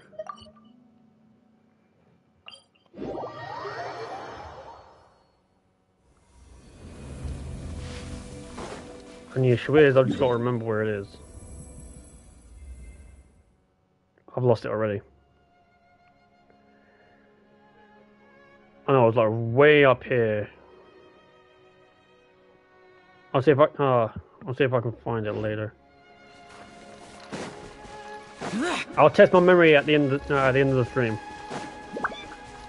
Yeah, I want this, not the golden thing. Thank you. Finally, you arrive at the church Florian described. As you approach, an ominous aura surrounds you. You get the sense that your enemy is close at hand. There's a very ominous squirrel. This uneasy feeling seems so real. How did they manage that? Now, it is time for the final battle. Let's go!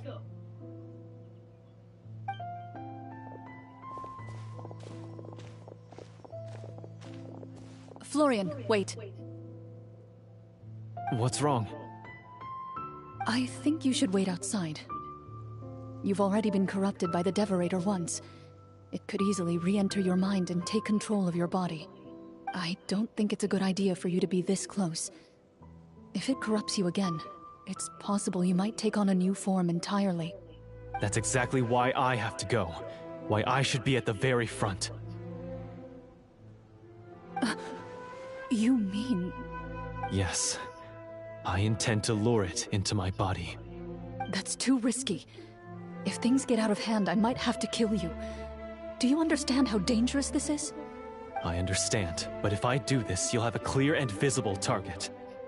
The Devorator will have a hard time passing up a chance to enter a body it knows how to control. You won't have to worry about any of your friends being taken over. You're not like me, Miss Clorinde. You're a just and powerful Marechaussee hunter. The monster broke free due to my error. It's only right that I shoulder the responsibility for its destruction. This is something that I have to do. Consider it a duel to restore my honor. My only request is that you give it your all.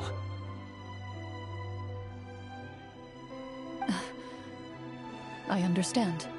Then, as a champion duelist, I hereby accept your request for a duel, and extend to you my most sincere regards.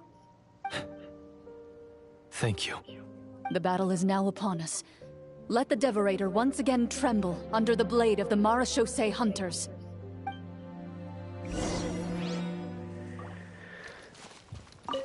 Oh. Just cause. The very ominous squirrels. Look at they run. Alright, let's go.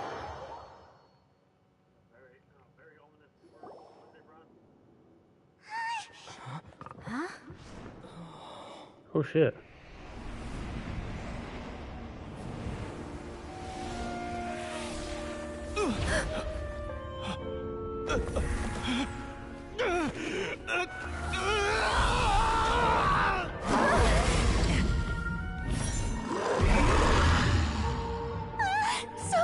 So lifelike. She called them out, lad.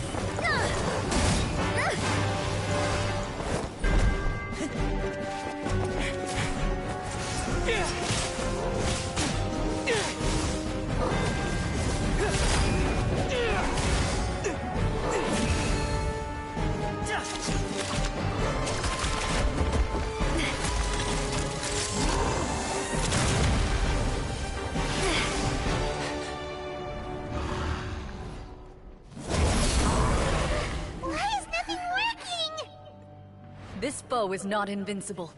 You hold the treasure. The power to defeat it in your own 2 hands. The treasure? You mean...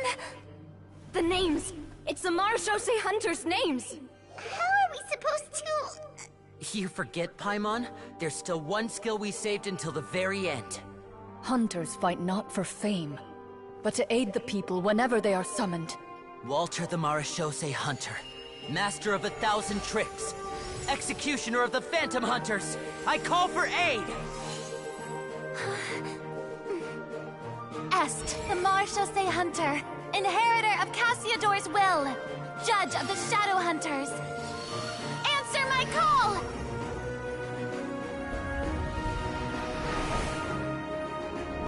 Petronia, protector of justice and order. The hunter I respect the most. Thank you for saving my friend, the best one I'll ever know. Please, lend us your strength.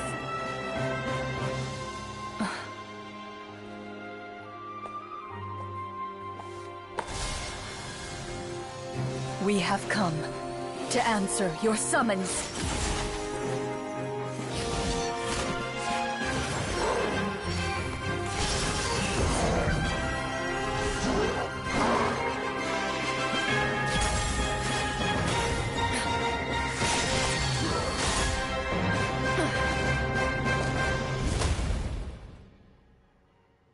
And so, the monsters were eradicated, and the sorcerer was defeated. Peace soon returned to the capital. Those in the court, manipulated by the sorcerer, also recognized the errors of their ways. Some remembered the names of the heroes who saved their kingdom, but others simply continued their lives none the wiser. Such is the story of the Marechaussee Hunters. They pursue the phantoms in the darkness and exterminate all who pose a threat. They will always protect the city and those within it, even should all memory of their accomplishments be forgotten by the very people they serve. I am assuming we've finally reached the end of the script. Yes, you've reached one of the better endings. It's a pretty solid story overall. I thought it was just an ordinary adventure at first, but the further we got into it, the more impressed I became with the production and the plot. That final battle especially. All the effects were super realistic. Because they were. Right, yeah. Totally. That's a really good point. I never expected the weapons we picked up from that vault would have that kind of effect. Yeah, mine nearly scared the daylights out of me when it started glowing. I took a good look at it after we got out, but I don't think it ever lit up again. God damn it, Farina. We should probably give these props back, right? I'll just leave mine here. No. We're taking Did it you back. have a good time? Of course. Let me know if another script like this comes around. Sure, no problem. Then I'll head back for now. I think I need some time to fully digest everything that just happened. Once Mr. Florian is awake, please pass on my regards to him. He must be extremely exhausted to have passed out cold like that. You're right. He's had a lot to deal with. Well, see you all some other time. Toodaloo! Farina, you're so clueless. Okay, so, can I ask now? I think it should be fine, yeah. What in the world was going on back there? So you saw through all of that? That time in the cave when you told us to close our eyes, it'd be weirder if we didn't notice anything. I was dying of curiosity the entire time. I mean, you did a pretty bang-up job of pretending nothing had gone wrong. Farina actually looked like she thought all of it was planned. Guess No none of us shit. wanted to be the one to break the illusion. What are you all talking about? Oh, wait. Don't tell me Paimon never... Oh, this is all my fault. It's not too late to cover your ears. Here, Paimon, I'll do it for you. Bit late for that, don't you think? You're saying everything that happened back there wasn't actually part of the script? It's probably more accurate to say this was never a real scripted story to begin with. What? So loud. My head. Hey, you! Get up right now and explain yourself! No. No shaking, please! Oh, my head.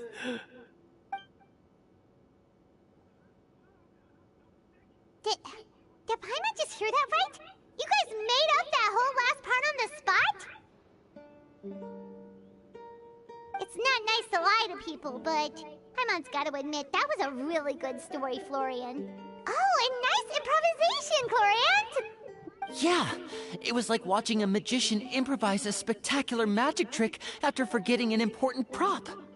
If Paimon knew something was wrong with that vault, she would have floated straight in the opposite direction! Everything was under control. As if you've ever described a situation as being out of control.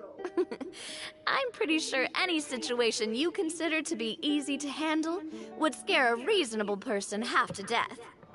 Guess I'm just used to it.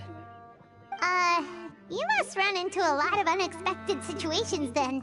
That explains why you're so good at coming up with things on the spot. As for you, Florian... I know there's no excuse for what I did. I'll turn myself into the guards at once, confess my crimes, and accept any punishment that comes my way. I would say you've already suffered more than enough. What? You may have been blinded by fame and fortune in the beginning, but your actions during the final battle had proven you to be a true Marechaussee hunter. You'll be far more used to the city above ground than below. Your job as a hunter is more important. But... Of course, you'll still need to take the keys and pay a personal visit to the 2 hunters you wronged. Prepare to accept any terms they give you as well. Yes, of course. As far as I'm concerned, though, your showing in the duel was enough to prove your honor. Then I'll do exactly as you said. I'll go return those 2 keys right now. Thank you so much, everyone. I'll do my best to prove myself worthy of the second chance you've given me. I swear this on my name and honor as a Marashose hunter. Until we meet again, everyone. I feel like Clorinde should have kept his key until he returned.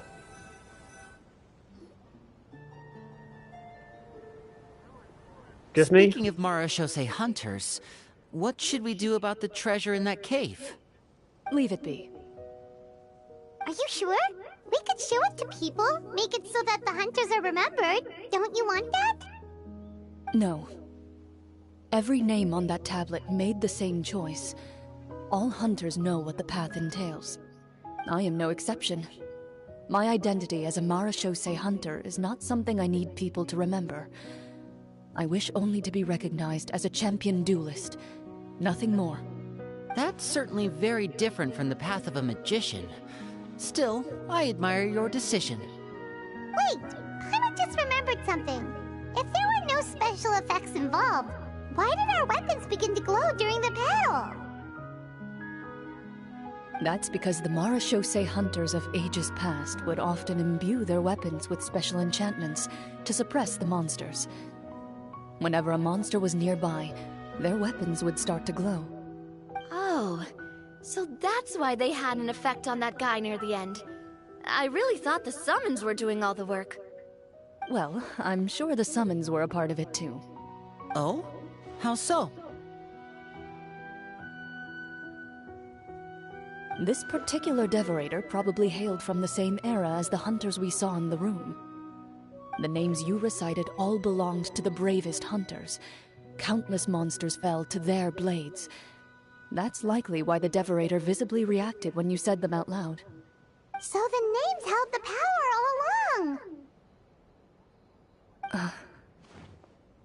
Navia. Everything you said during your summon. Huh? Oh, I meant what I said. I mean, it was true to my character, so yeah, I'm glad you heard it. Just don't make me repeat myself. It's embarrassing. I really appreciated those words. All right. Don't get all sentimental on me. Anyway, let's not talk about that anymore. I'm going to go on ahead. Don't fall too far behind now. She ran off! She walked off. I should probably head back as well. This story was truly incredible. I might have to spend the whole night telling my siblings all about it. Goodbye.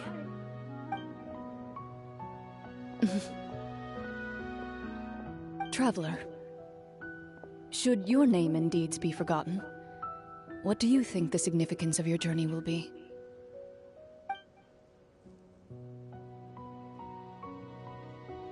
I suppose the significance would be the journey itself and the world we helped create. There's still value in the time I shared with everyone here, in the things we were able to accomplish, even if no one remembers them. A great answer. I'll remember it. Me?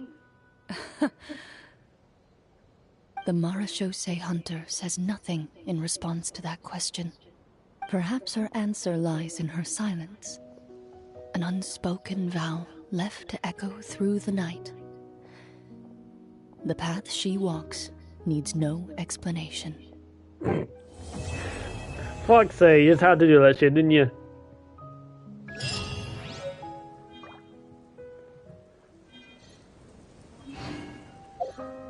Let me watch him.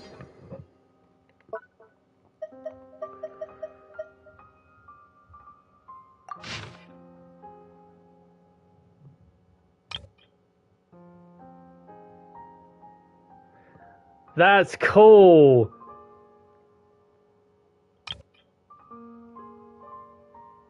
I'll go read through these. Character name, Clorinde. Character identity, Game Master of the Tabletop Troupe. Character name, Navia. Marachuse Hunter. Background. An optimistic, kind-hearted Marachuse Hunter who also happens to be a shrewd merchant.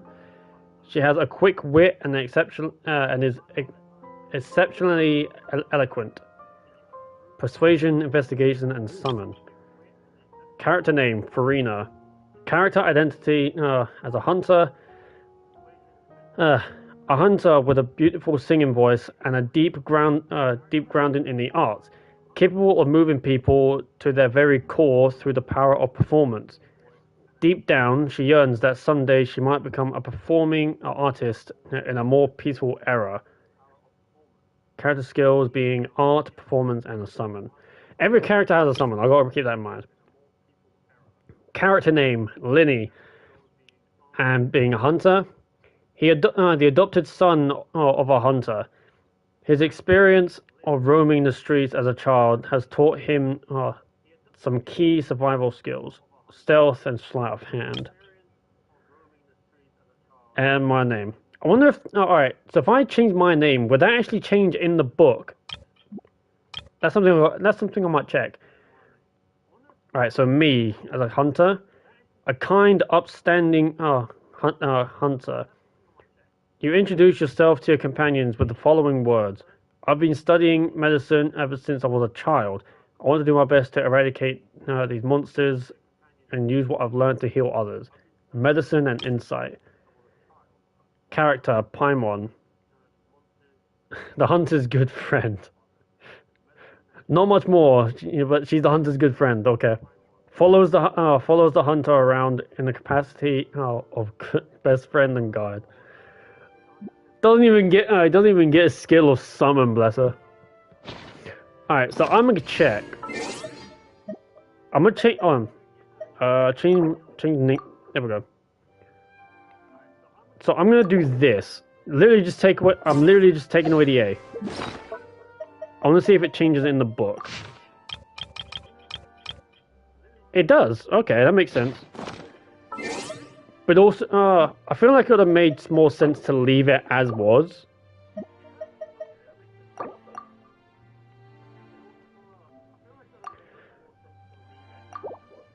Let's say if you change, if you change your name, then you still have the old names from before. So the other one was like up here or some shit, right? So let's see if I can go there.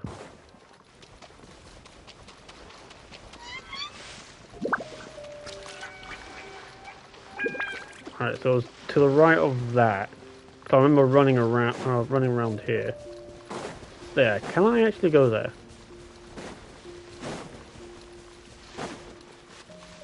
I can actually go back.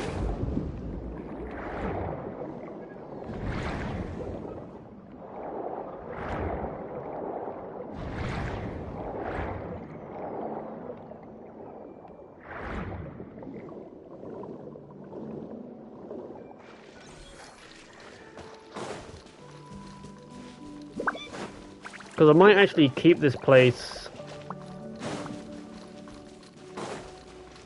noted on the map.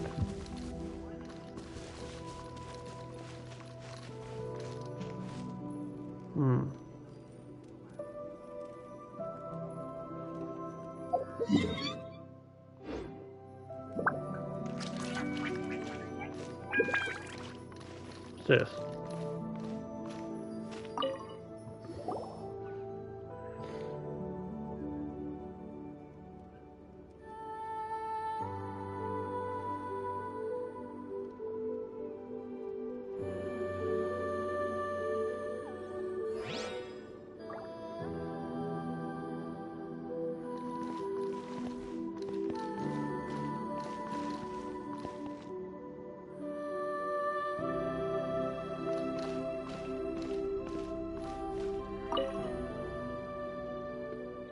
Stone tablet stands in silence. Oh, I forgot my auto was on.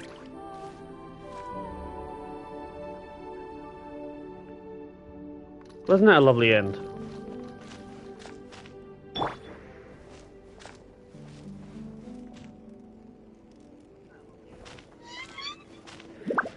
Alright, well that's going to be the end of the stream. Thank you very much for watching. If you enjoyed it, leave a like. Please do subscribe and share me around. All stream will do me fine within the near and further future. I'll be honest, I didn't quite expect this turn of events, especially with Clorinde's story. I was expecting it to be a bit more action-based, I guess. I was expecting it to be a bit more of an action-based, considering she's a bit more stoic, I guess, or maybe the story would have been a bit more towards her actual sense of work. And maybe we could have participated with her being one of her jewels to, put someone away. I thought it would have been something more work-related, but this feels a lot better. The path we've got is a lot better. So, and in the end, I think this just tops it off. This makes me feel a little bit happy, knowing that we've kind of made a wreath for these people, and still keeping it hidden off.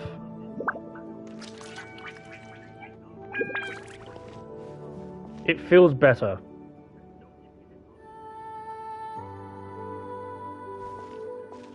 Alright, so I'm gonna leave it at that. How many summons do I have? Should I do a temple? I have tried for Clorinde already. Should I do a temple just to see?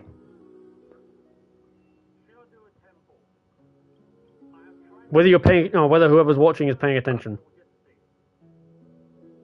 Should I do a temple? I've got some light on.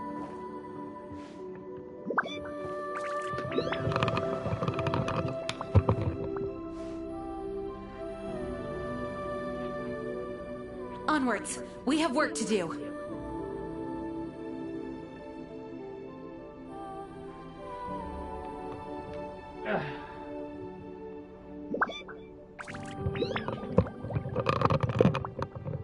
No answer would initially go as a no. And I am saving for another character that's going to be coming next update. But no answer. So I'll take it as a no. Alright. So yeah, I'm going to leave it here, guys. As I said, like, subscribe, share me around. I would appreciate any of them. And yeah, I can only appreciate the story that we've got. I do love the story that we did get. And hopefully we get more ones like these. It'll be quite wonderful, actually, being realistic. But with all that said and done, because otherwise I'm going to end up rambling and end up staying on longer than I should. So if you're cold, stay frosty. If you're hot, keep it that way. And until next time, peace out. Thank you very much, guys. And all working hard. Have a good day or night. See ya.